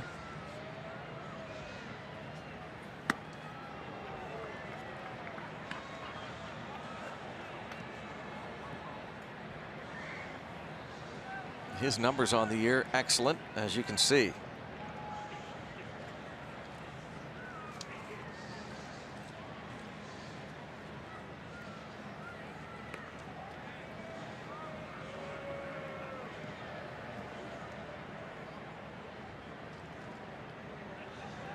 Made his major league debut June the 10th.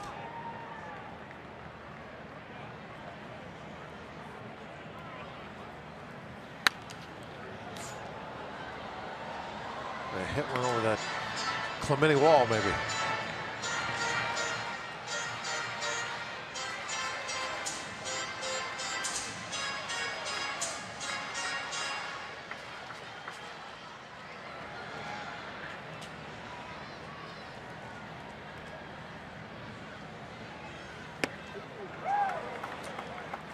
Two outs.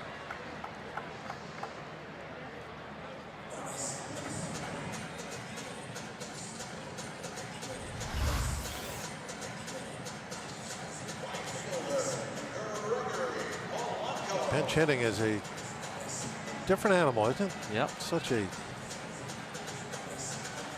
different thing than starting a game, getting regular at bats, coming off the bench cold. And in this case, you know, get in your mind, you know, okay, I'm going to hit, you know, Jefferson, and then getting turned around right away before you even get to the plate. They bring in a lefty, spin you around the other side. That's true. It's got to be doubly tough for a switch hitter, a switch hitting rookie. Yeah, I mean, that's why it's hard, because he's a youngster. And we talk about this a lot with Osuna, how he's actually done a pretty decent job of that this year. A lot of times rookies do not make the best pinch hitters. It's not always the case, but I think more often than not, because they're not used to that. They're everyday players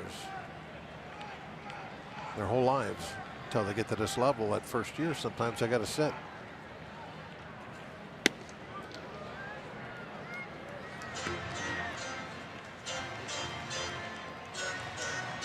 Gregory Polanco this season is hitting .250 against lefty pitchers.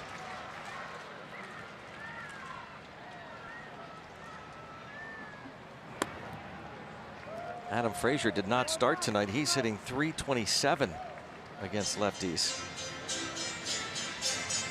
Despite the fact he's a left-handed hitter, so he is certainly available off the bench.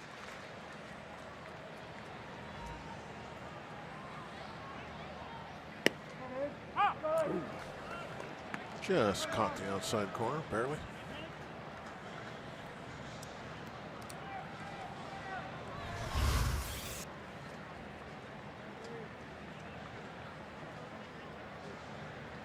An enhanced strike zone. Again, hope you'll be watching Tuesday night. Really cool stuff coming up during our telecast against the Orioles with some StatCast metrics.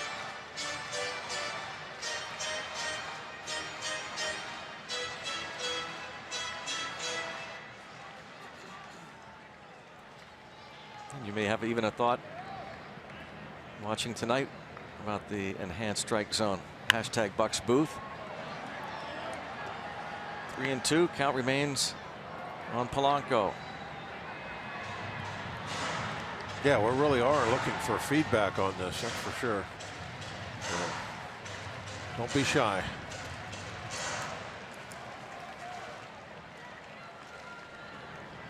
Josh Hader was a 19th round pick of the Baltimore Orioles 5 years ago. Traded the Astros and then to the Brewers. Hugging the line, and Walker will tag out Polanco. And that'll do it for the Pirates here in the bottom half of the 6th inning. 2-0.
Flanking the Pirates into the 7th inning.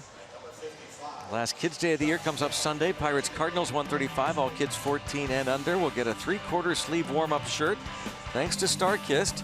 And before the game, you can visit the Family Fun Zone out on Federal Street. And after the game, kids can run the bases. So pick up your tickets at pirates.com/kidsday. Josh Bell remains in the game to play first.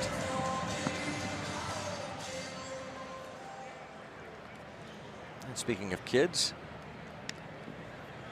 Edgar Santana now pitching his 13th major league game. He also has been a little wild a couple of times. Got that good fastball and a hard slider that we really liked a lot in March. We were talking about how good it was in spring training. Solid season in minor leagues. So getting a little experience up here.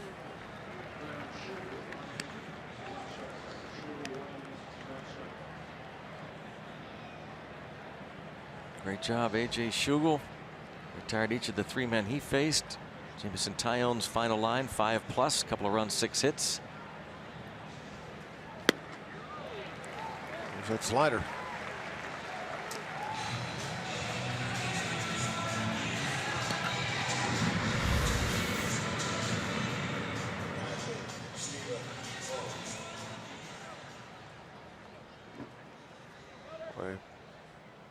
If you could just bottle that one every time.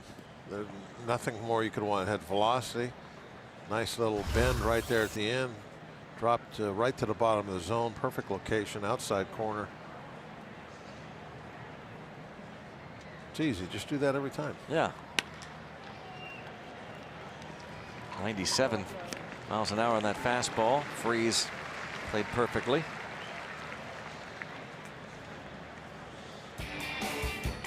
More Point Park University Instagrams now. Got a foul ball? Fan, yeah. That's cool. First baseball. Nice, cool photos.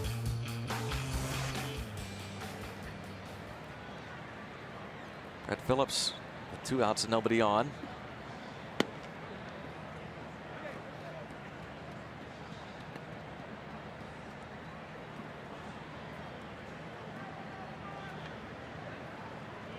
Santana acted. That's a weird reaction. Thought he was hurt. Yeah, in fact, so I think I. Diaz thinks he might be. Yeah. I'm not sure they want Santana. And if that, I don't know if that was a fastball, there's something going on too, because that was only 90 miles an hour. That was really weird, his reaction. Yeah. Pop that one in there good. I'm not sure Diaz thinks he's okay, though. Yeah, he's going to ask him. That was at 90, and look at his reaction. Yeah. Like something was wrong. Yeah, something is. He's been called out. That reaction to that first pitch, you could see the grimace and then the way he walked in front of the mound. Now, Ben Potenziano is asking Elias Diaz to translate.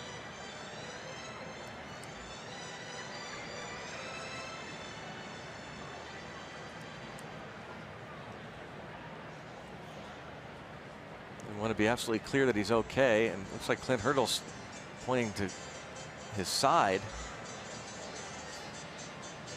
Well, okay, they have him throw at least one pitch.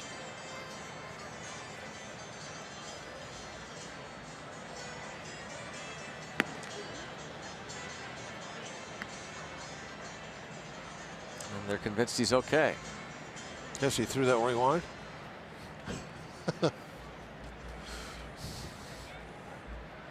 Didn't that look like it was about 3 feet outside? Yeah, of course it did. Looked like it could have gone back to the backstop. Yeah, I'm fine. Yeah. You're just trying to mess up the hitter.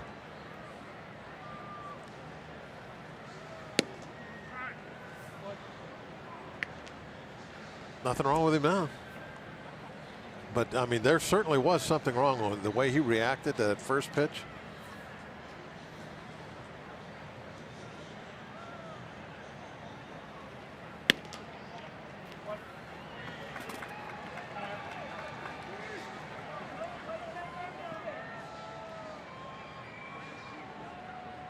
4-pitch walk to Phillips. Orlando Arcia gets his first at bat.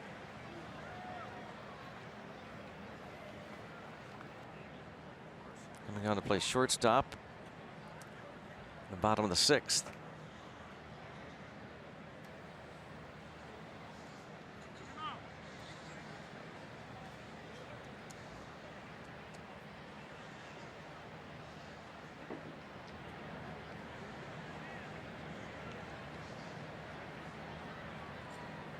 Will Phillips run?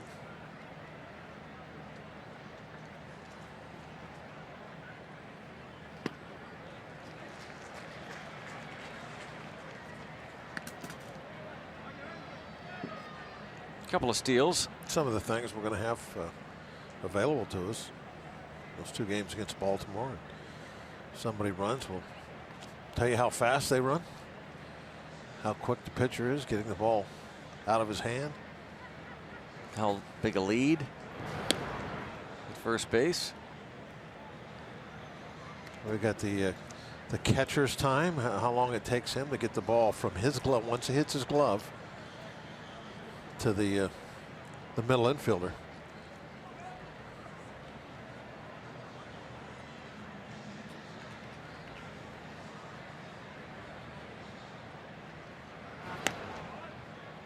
We have an outfielder run down a ball in the gap. Did he run like a banana or did he go straight to it? We'll have that. How about unloading the throw, the velocity on the throw? Yeah. From one fielder to another. In fact, Brett Phillips had a throw to home plate last week that measured maybe the hardest throw of any player in baseball. There's a hesitation by Diaz before he unloads a throw, and Phillips has a stolen base. Now, if we had the numbers on that play, they would not be good.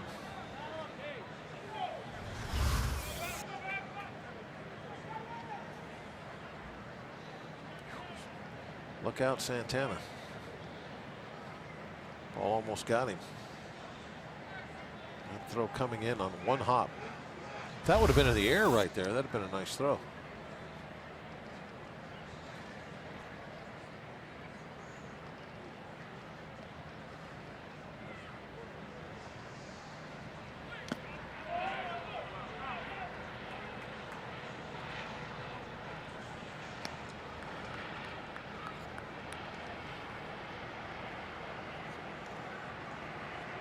So Brett Phillips in scoring position, 2-0 Brewers.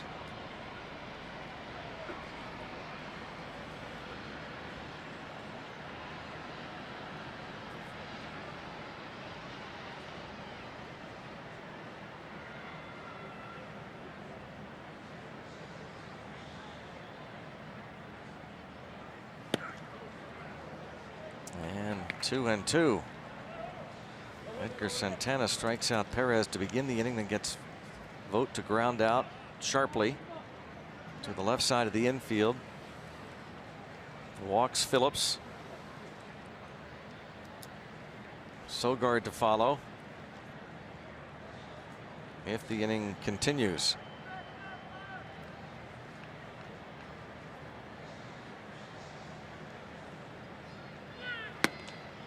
Santana, great start to this season at AAA Indianapolis. First 17 appearances through the 3rd week of May. He gave up 1 run in 25 1/3 innings. This is his 3rd stint with the Pirates.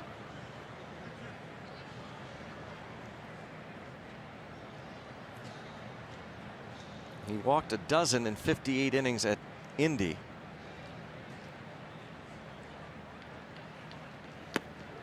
And gets a chase from Arcia to end the top of the 7th. Down a pair.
Milwaukee leading the Pirates. Boy, Giancarlo Stanton, how many will he end up with? 55 home runs.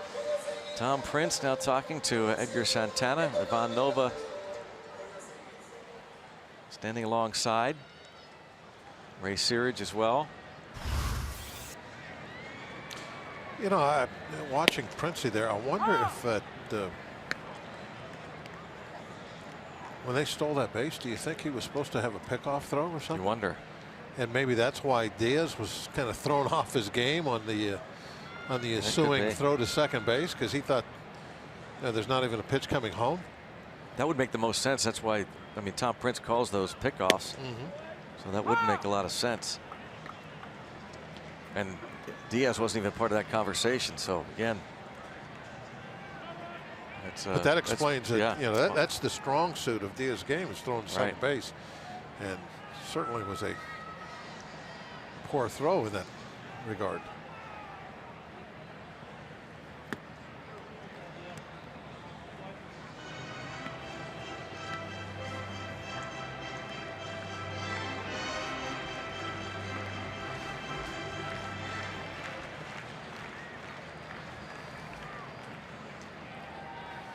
One ball, two strikes on Sean Rodriguez against the lefty Hader.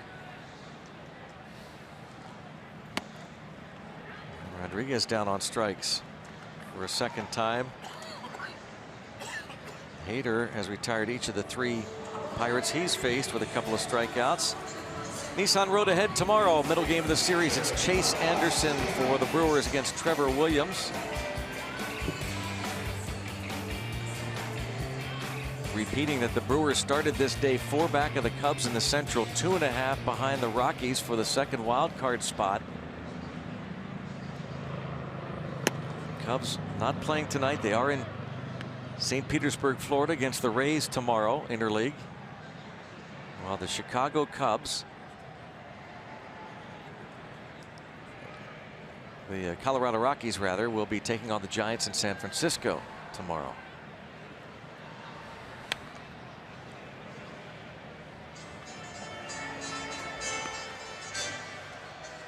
Orioles and Red Sox involved in a wild one at Camden Yards. A 6 spot for the Red Sox in the 5th. Boston trying to hold off the Yankees for the division title. They lead New York by 3 games in the American League East. Pedro Alvarez homered in the bottom of the 5th for Baltimore. The Birds were down a run. And Alvarez hits his first home run for the Orioles this year. Spent the entire season in their minor leagues at Norfolk until September the 1st. Pedro Alvarez will be returning to Pittsburgh Tuesday night as the Orioles come to town. And there is a base hit for Elias Diaz. And the ball gets past Perez, and Diaz headed to third. The throw, he is out by a mile. And another base running mistake as Diaz had the double, and you're down 2.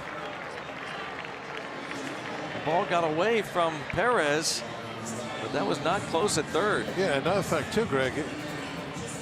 I mean, to be out by that much, I mean, you can almost if it's close. Yeah, if it's not even supposed to happen if it's close, but. He gets this turns out to be not even close. You know, watching him go around the bases, Greg, I don't know if he ever even looked. I'm just asking. I don't think he looked at Cora. I mean, that isn't even close. And when the ball is behind you in the corner, it's Cora's call. Now, if that ball's in the left field corner, that's your call. You can see the ball. It's right in front of you. You make the decision.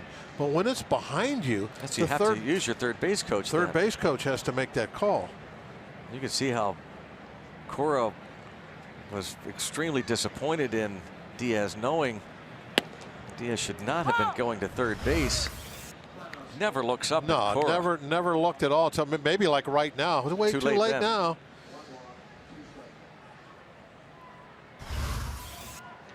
You saw how Shaw had enough time to really set up a roadblock in front of the base.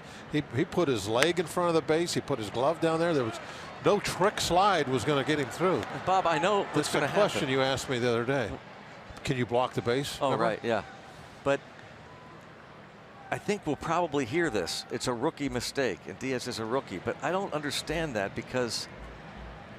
Well, it absolutely is not a rookie mistake. Yeah, it's just a mistake. Those kids in the Pine Richland uniforms. They know that. Yeah. They know that was a mistake. So that should not be. It's not a rookie mistake. Yeah. That's just that's a baseball mistake. That's baseball 101. No excuses for rookie mistake. No, and we're not piling on him. Yep, right. I mean, he knows it. Yeah, he knows he made the right mistake. now. He's just like, how did I do that? Yep. I mean, you get caught up in the moment. Down by 2 runs. Yeah, you want to be a hero. So they always tell you, don't try and do too much. I guess maybe in that instance, that's the rookie mistake part of it. That you get caught up in the moment. You're in the big leagues. You're trying to, the Pirates have lost 5 in a row, 10 of 11. So you are kind of trying to be the hero. Well, you're right. He did block. You're right. I mean, if you look at it, getting thrown out at third base isn't a rookie mistake, but having that mindset of I'm going to be the hero, that's the rookie mistake. Well, Bostic pinch hitting, goes down swinging, and the Pirates still down 2.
But we're going to show a great angle here. There's Kamara Barti is the base running instructor and first base coach, and again, Diaz knows all about it, knows what he did. He feels terrible. But watch the third base coach, Joey Cora. Yeah, he puts both hands up a couple of times. That's the stop sign. When he puts both hands up right there, he's going, stop. No, go back, stop. Now he's got to go get down. Now it's too late. He's telling him to slide because he's already come around second base. But he never looked at Cora, so he never saw those stop signs. Boy, by the way, great job there. That was a really cool look. The zoom there, Michael Nice, Jason Steele.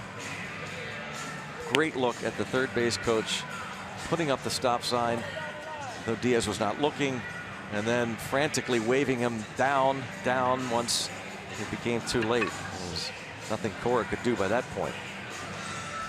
So George Cantos. They missed a little time on the DL, but what was he on there for? About 2 weeks? Yeah.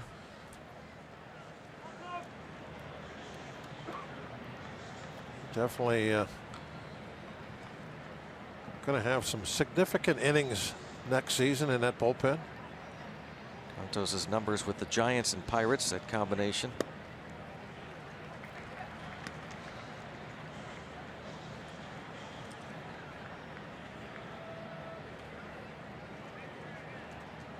Eric Sogard.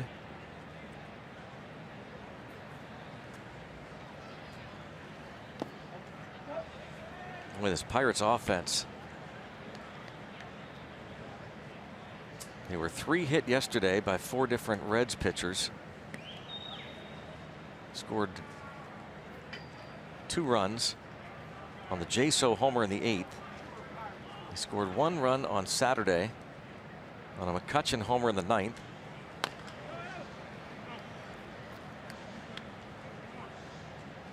Just been big time struggle. The Pirates have scored a total of 15 runs over their past 10 losses, and they've dropped 10 of their last 11 games.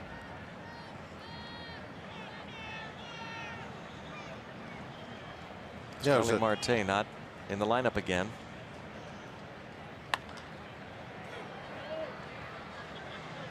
Left field, Luplow.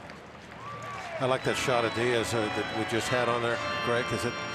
Here's another thing about being a young catcher. I mean, he just had a, you know, kind of a bonehead play out on the bases, and it's got to be done now. It doesn't. That's got to be so over. Now he has to go out and do the job catching. This is still a very close game. It's still just a 2-run lead.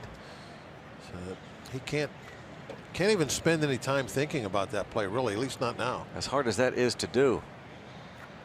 But that shot of him before, it looked like, you know, I was just trying to like look through his eyes and think, is he still thinking about it, or has he been able to go beyond it now?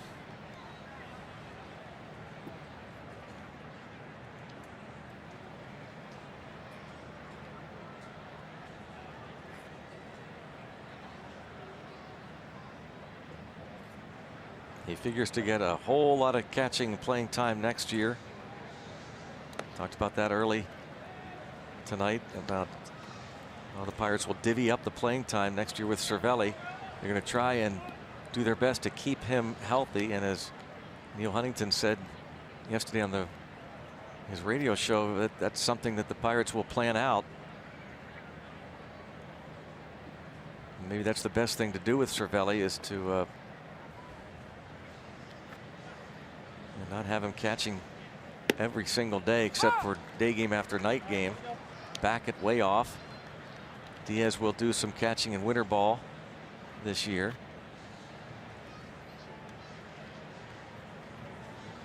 Well, Cervelli will not just take the winter off, but also formulate a plan along with the Pirates to try and keep him healthy, which has just not been easy to do in his career. Neil Walker's been through that. He's had health issues. Problems. Yeah. With the back. Just kind of got to him a couple of times.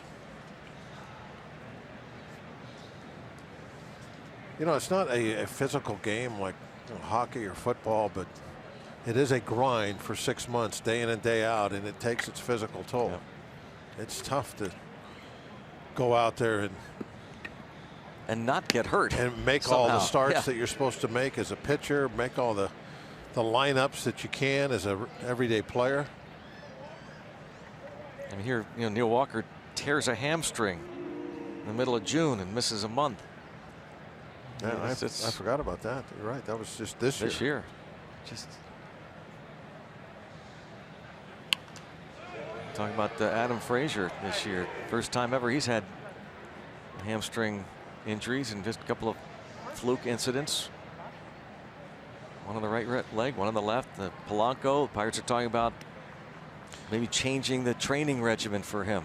When you think of you know, some of the Ironman type players over the years, you know, not even the guys that are like, you know, say 300 or 400 games, something. I'm talking about somebody that just plays in 150 straight games. I mean, that is amazing to think of, that they're able to go out there and not say no on just a day when, you know, they don't feel good. Sorry to interrupt you there, but you look at McCutchen. Look how often he goes out there every day.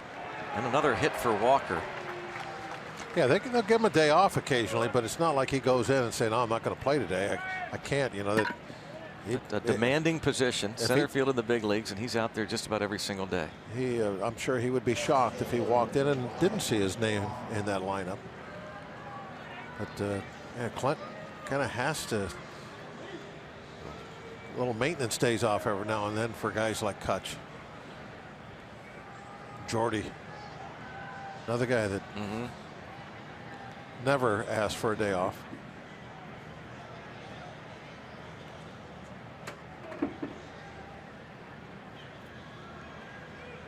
Ryan Braun, a walk and a home run. That home run in the 4th off Jameson Taillon, his 17th of the year. It's all that the Brewers have needed. But the Neil Walker single in the 6th made it a 2-0 game. Another hit. Braun on base for a 3rd time. And it brings up Travis Shaw. Just a reminder, as you enjoy a cold one, to look forward to Miller Time later in the game. Brought to you by Miller Lite.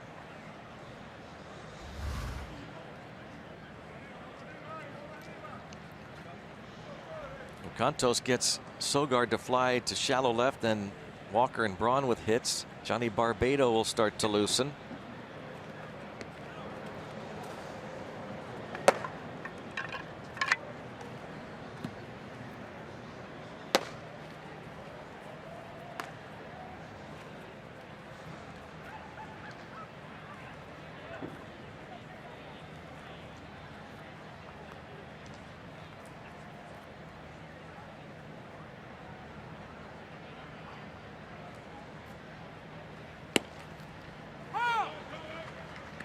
Trying to keep it close.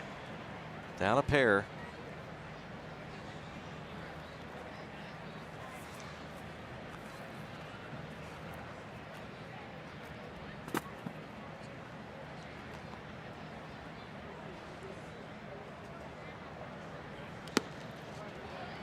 Wow.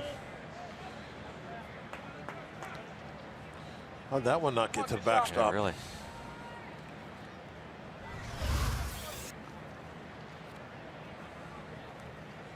You know, most of the time I'm all about getting knees down and blocking those breaking balls.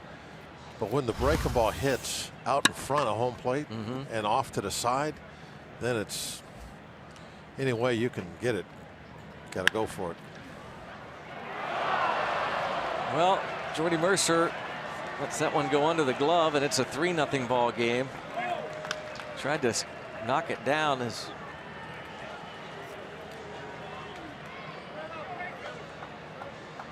moving to his, looked like to his right a bit, and then tried to put on the brakes. He went, I think, thinking that Contos was going to catch the ball, so he wanted to go to the bag. And then when the ball got by Contos, he was out of position to catch it himself. They give Shaw an RBI single on this.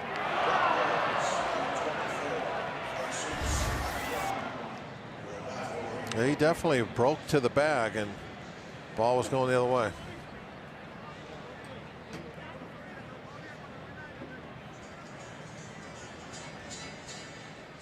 They coming out, give Barbado another couple of throws if they want to make a change. Perez on deck. Although Barbado probably is ready by now.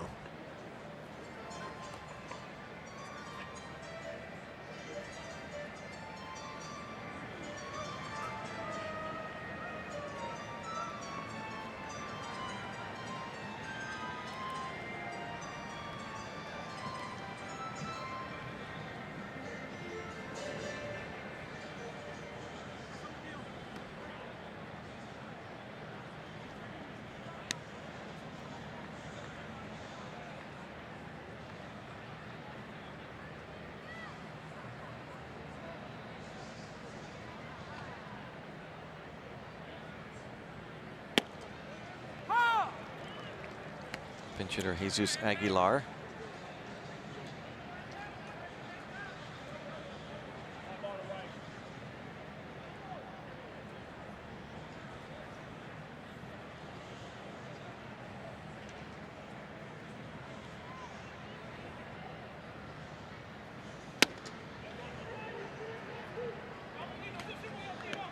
Aguilar looks like he could hit one about 500 feet, doesn't he? Yes. Big man, isn't he? He's thick. Yep.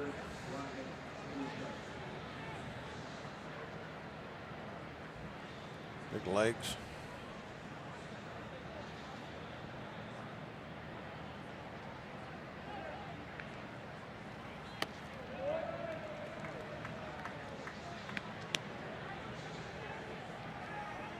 Two and one on Aguilar. Another run in. 3 straight hits after Cantos got Sogard to fly out.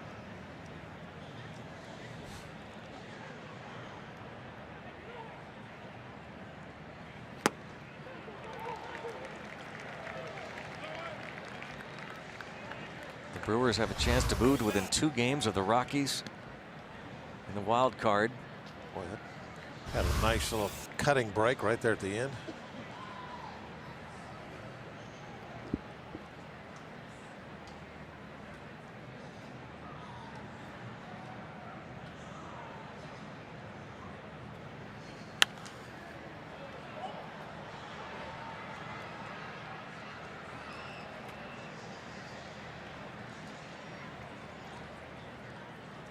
Aguilar has made 52 starts this year at first base for the Brewers. So a couple DH opportunities for this rookie. It's been a nice pickup. Domingo Santana, Keon Broxton sharing a laugh or two, and there's a strikeout for Cantos. Couldn't hit that breaking ball, could he? Santos featuring a nice one in these last couple of pitches.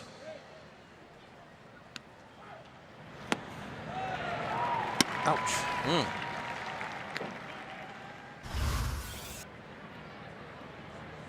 Good thing they beefed up those helmets over the years. Yeah.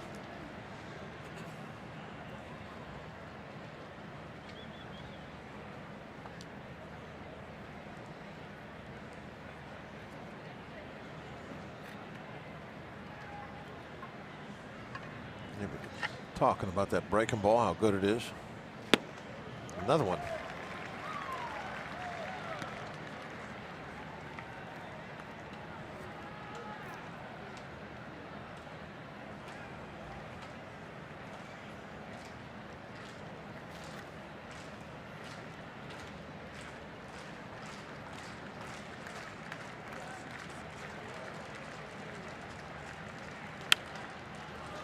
Yeah, pop up. Sean Rodriguez will make the catch. The Brewers pick up another, heading to the bottom of the 8th, 3-zip.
shots from our Allegheny Health Network Supermo tonight. And we were talking earlier about Rex Johnston.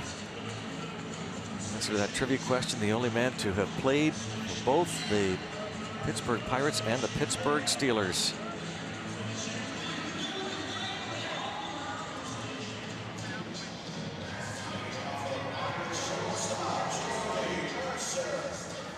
Rex Johnston.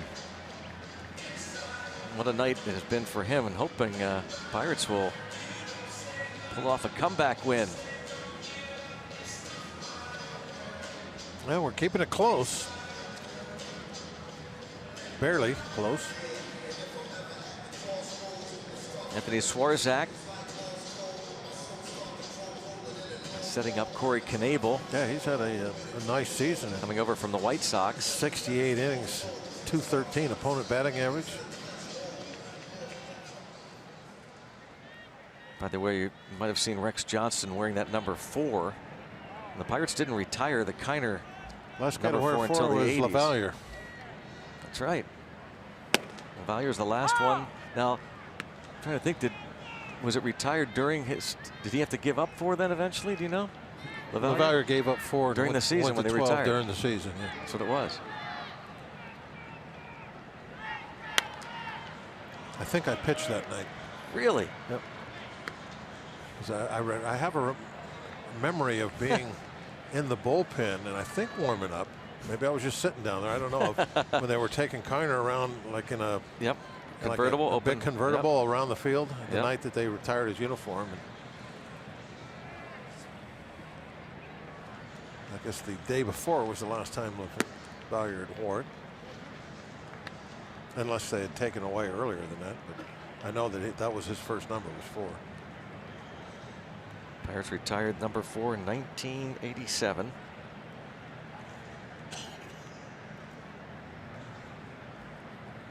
Well, Spanky didn't have it very long then, did he? No. 1 out. Wasn't that the year that he and Mike Dunn and Andy Van Slyke Yep, came over? that's right. Spring of '87.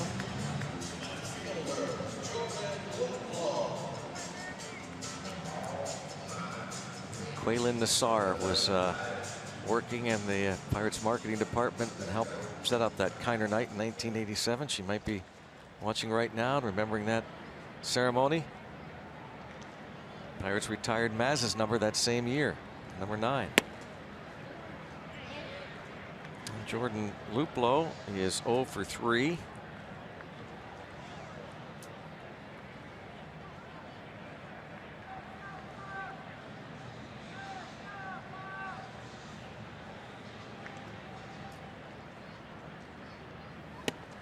I think that was the year that Leland got number 10. What number was he when he first started? Remember? It wasn't 10.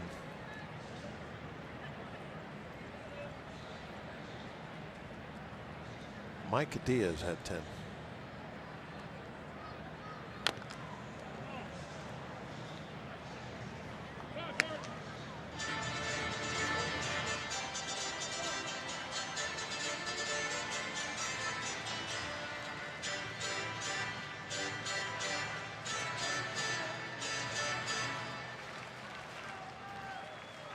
I saw a quote from someone about a uniform number. I was reading it today. And the guy said that he was a great player at the time. Strike 3 is called not necessarily Pirate, but he said it used to be the great players got the low numbers. And now they'll give it to Dale Berra.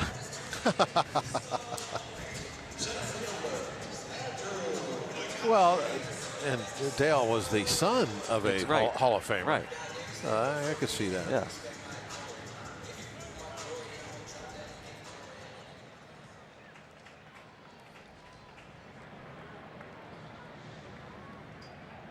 But that was definitely a truism that, you know, the better you were, or if they thought you were going to be good, well, of course, big the part numbers, of the team, they gave you a small that's number. Right, that's right. And of course, back numbers, I think it was what the early 30s maybe is when they started putting uniforms on the back of players' numbers. It was based on the batting order.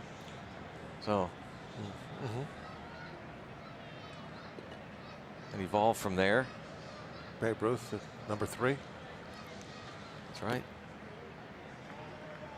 If they would have had advanced, what do you call it? What? The number metrics. Metrics. he would have been wearing number 2 his whole life. That's right.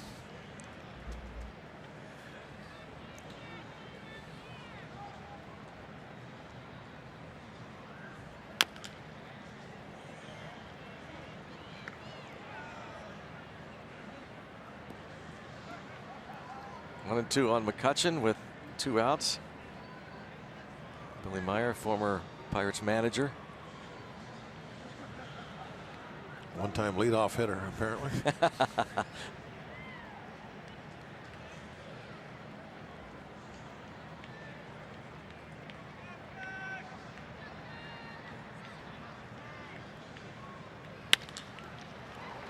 Grounded is short. Hutchin hustling, but he will not pick up his 4th hit. Pirates offense still struggling, and they could use a guy like Willie right now.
Is brought to you by Barrel. Check out barreltires.com and never overpay for tires again. And by Levin's, the official furniture and mattress supplier to the Pittsburgh Pirates. For the best quality, service, and value, shop Levin's. Let's go Bucks! 3-0 ball game, head to the 9th. Fans of all ages still enjoying their baseball here, despite the fact that the Pirates struggles. It is a ball game. It's baseball, and it's fun to watch. You root for your team. Doesn't come out the way you want it. It's still a great night at the ballpark. And Johnny Barbado.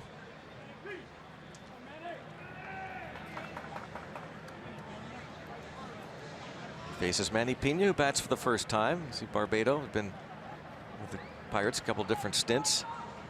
Picked up from the Yankees earlier this season.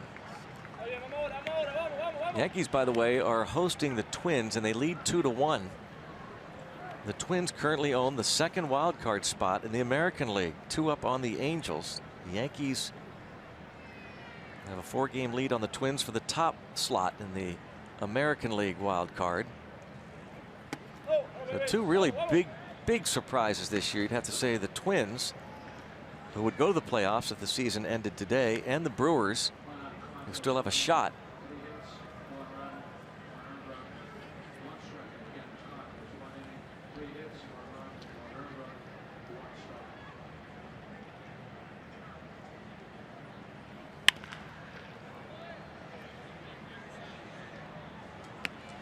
How about the Cubs? Are they a surprise? No. No? Not in my book. Thought they were going to struggle this year? That's what I mean. I didn't think they'd. I mean, they weren't going to repeat what they did last year, everything, but I still felt like they were going to win the division.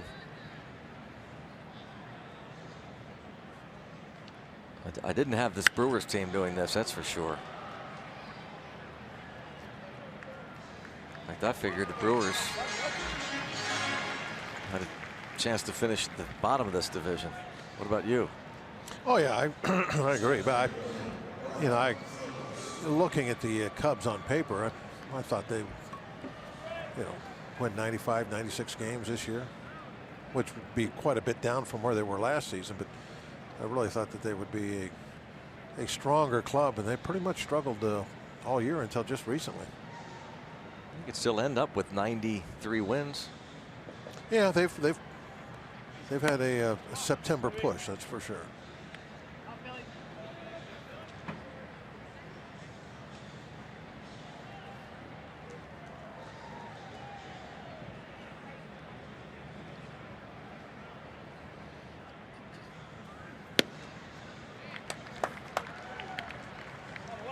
On a strike on Brett Phillips.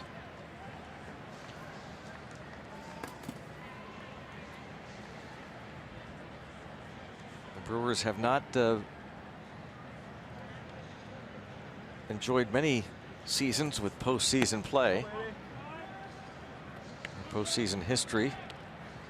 Just a handful of years they've played beyond the regular season. Some pretty good teams over the years, though. When they have, remember the Wallbangers, Harvey King. Oh yeah, it was their 82 year. They ended up going to the World Series. I've always had hitters. It seemed like some of the best in baseball have played for the Brewers over the last several decades.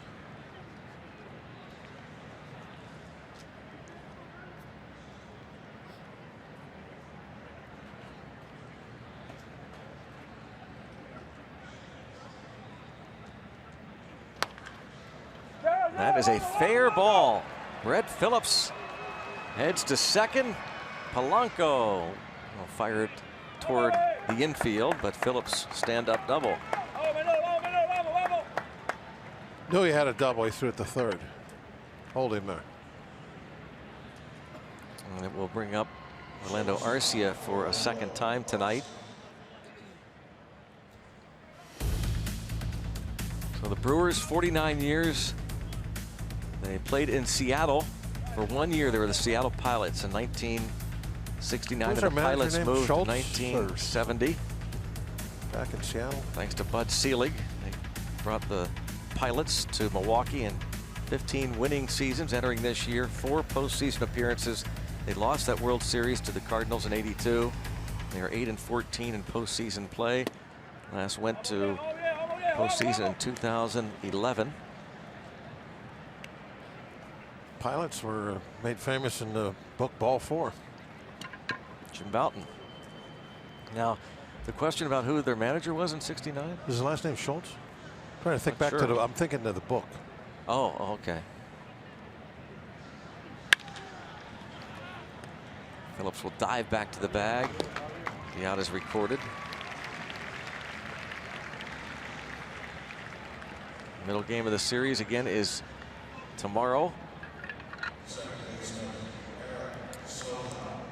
And Trevor Williams will start against Chase Anderson. 6:30 for the Pirates pregame, presented by W.B. Mason. And yes, Joe Schultz was the manager of the Seattle Pilots. The burning question on everyone's mind: who was the manager of the Pilots in 1969? Well, see, those are the things I remember. I don't remember the stuff that everybody wants to know. I didn't say that, no, but I think everybody wanted to know. Who was the manager of the Milwaukee Brewers their first year? Wasn't Joe Schultz. No, it was not. You're right. The Pilots didn't come out hot. Dave Bristol. Then Del Crandall and Alex Grammis, George Bamberger, Buck Rogers, Harvey Keene, Renee Latchman. It was Bamberger's wall bangers. Was that it? Bambi's wall No, I bangers? think it was Harvey Keene, Harvey's wall bangers. Right? Oh, yeah, Wasn't that's it? right. Yeah. Another ball gets away. A wild pitch.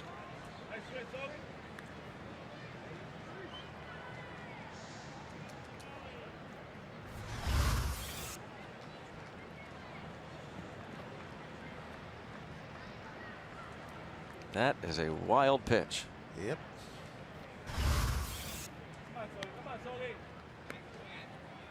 How did Diaz get leather on that ball?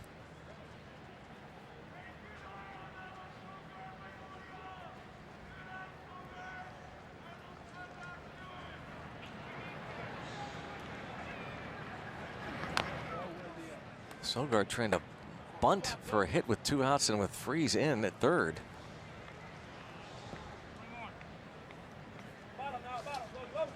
One and two on Eric Sogard.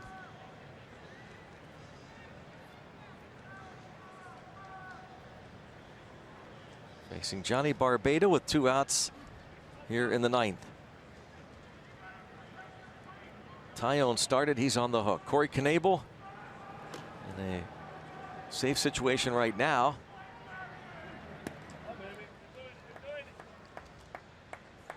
But it won't be if Phillips scores.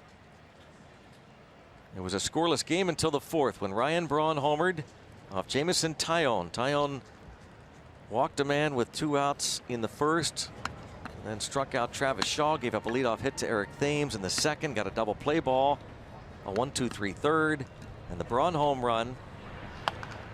And a little flare caught by Freese. We'll head to the bottom of the 9th with the Pirates down by 3.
PMC scoreboard, and tomorrow night is Twitter Tuesday here on AT&T Sportsnet, and our guest is one of the most well-spoken guys in all of Major League Baseball. I'm talking about pitcher Steven Brault. He'll be taking your questions.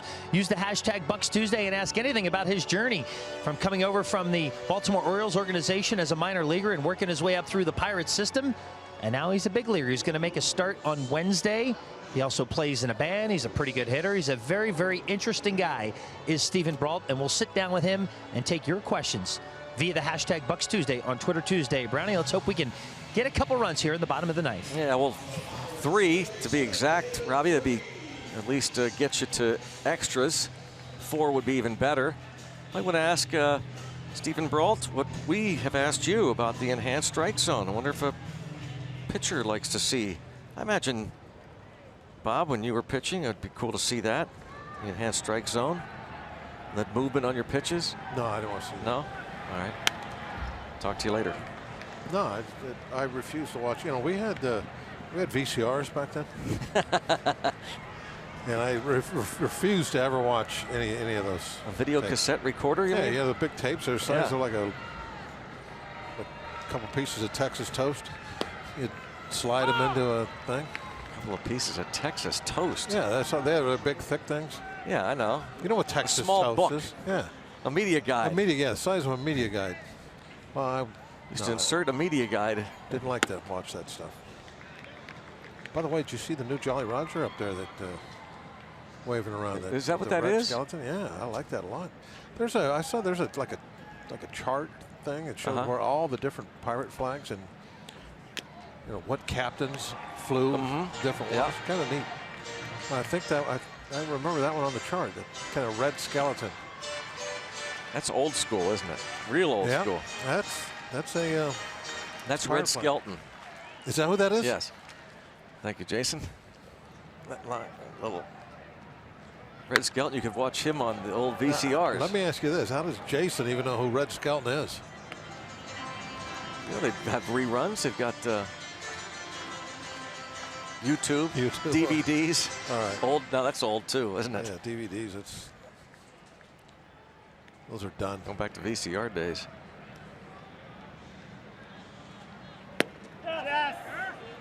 Yes, says the home plate umpire. Don't even need to ask for an appeal. Roberto Ortiz rings up David Freese. He's thrilled with the rookie umpire doing that to him. Yeah, you gotta at least ask for that. Down by 3 runs now. Looking for maybe a walk, a ball 4.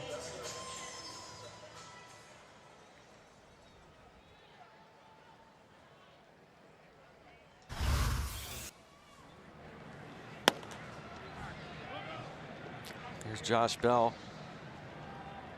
who did not start but pinch hit in the 6th and struck out. Stayed in the game to play first.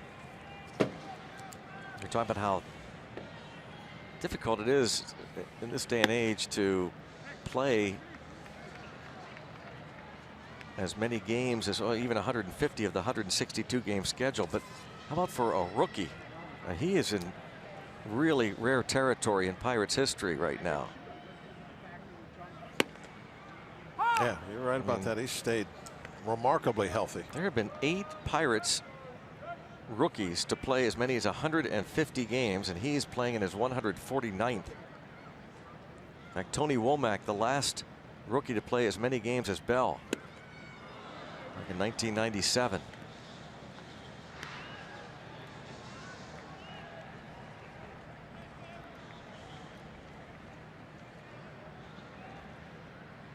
Two and two as Knebel looks to earn the save for Suter.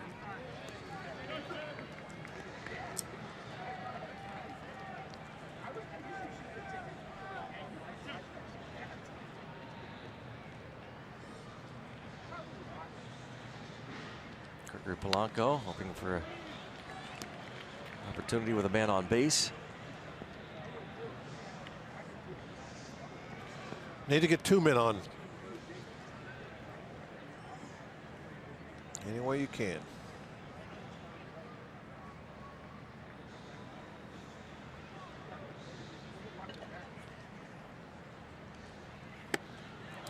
And he goes down. Back-to-back Ks for Knebel. He is the strikeout king when it comes to relief pitchers. Nobody has more strikeouts than Knebel.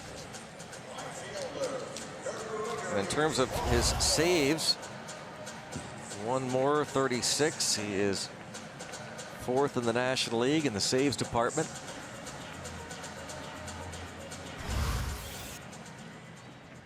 One more out for the Brewers right-hander, and Milwaukee will be within 2 games of the Rockies for the wild card.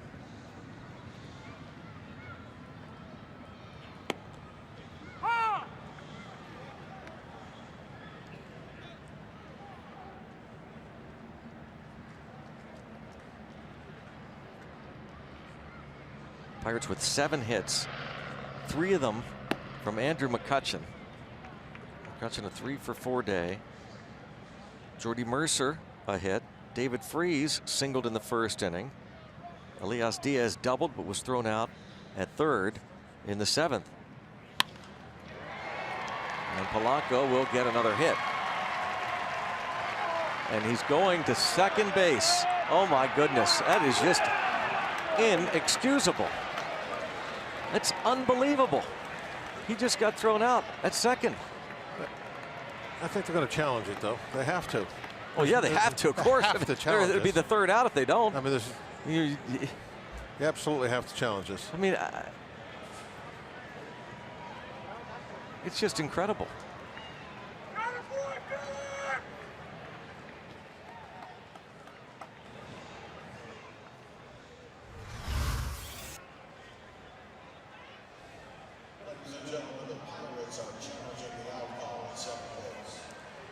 Yeah, I think I saw contact. Yeah, this maybe be a little clearer view. Looks like he got him in the shin maybe before the. I don't know, maybe he missed him. No, yeah, he tagged him.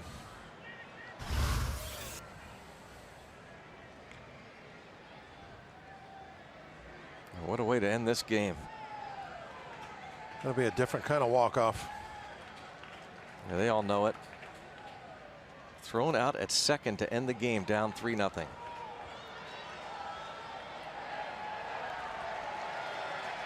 they're taking their time in New York looking at this. Maybe there's some hope. Brewers shut out the Pirates. 3-0 final. The Pirates have lost 6 in a row and 11 of their last 12. Corey Knebel saves it. Ryan Braun's home run, really all that the Brewers needed. Yeah, the Pirates definitely is struggling to score runs, and boy, the base running is not helping right now. That was a rough night running the bases. We go down to Robin Teak. Guys, thanks very much. And obviously, Teak, not a strong performance here tonight for the Pirates. They return back after a tough road trip and not going well here at PNC Park. No, it's not, and it's basically the same MO of what happened all in the entire road trip. It's the lack of runs. You can't ask your pitchers to go out every night, and tonight you'd have to throw a shutout to tie to go to extra innings. So you just can't keep asking your pitching staff to do that. Run production has been just a really big issue this month. Yeah, manager Clint Hurdle and Gregory Polanco having a discussion there. I'm sure Clint Hurdle frustrated by the team's lack of offense, part of which certainly exacerbated by some base running issues here tonight. Meanwhile, Teak, the pitching was good, and just like we promised earlier, it's Miller time, brought to you by Miller Lite. And how about A.J. Schugel? We've talked about him at points throughout the course of the season. The middle relievers, really, it's hard to get a lot of praise, but what this guy has done, he gets the Braun put out 5-2-5, the Shaw strikeout, he gets Thames to pop out. Just takes him 8 pitches to get Jamison Tyone out of that situation. No more runs allowed. Yeah, and we've been talking about the same thing with Schugel all the time. Is he gets the job done consistently. It's not one of those ones where you go, wow, look at that stuff. He really overpowered him, but he consistently gets outs, and that's the name of the game. You need to get outs, and you need to keep runs off the board. A.J. Schugel has done a very good job all year long, whatever role he's been asked to fill, of doing just that, getting the outs and keeping the runs off the board. 1.74 ERA for A.J. Schugel, who comes in at the time. It was a big moment for the Pirates, but the offense couldn't add anything, and so Ryan Braun's home run winds up being the game winner. 3-0 is the final, coming up on Pirates postgame presented by the Allegheny Health Network. We'll check back in with Greg and Bob. You're going to hear from manager Clint Hurdle. We'll also have highlights from around the league. Teak's analysis to look forward to Game 2 of this series coming up a little bit later on Pirates postgame.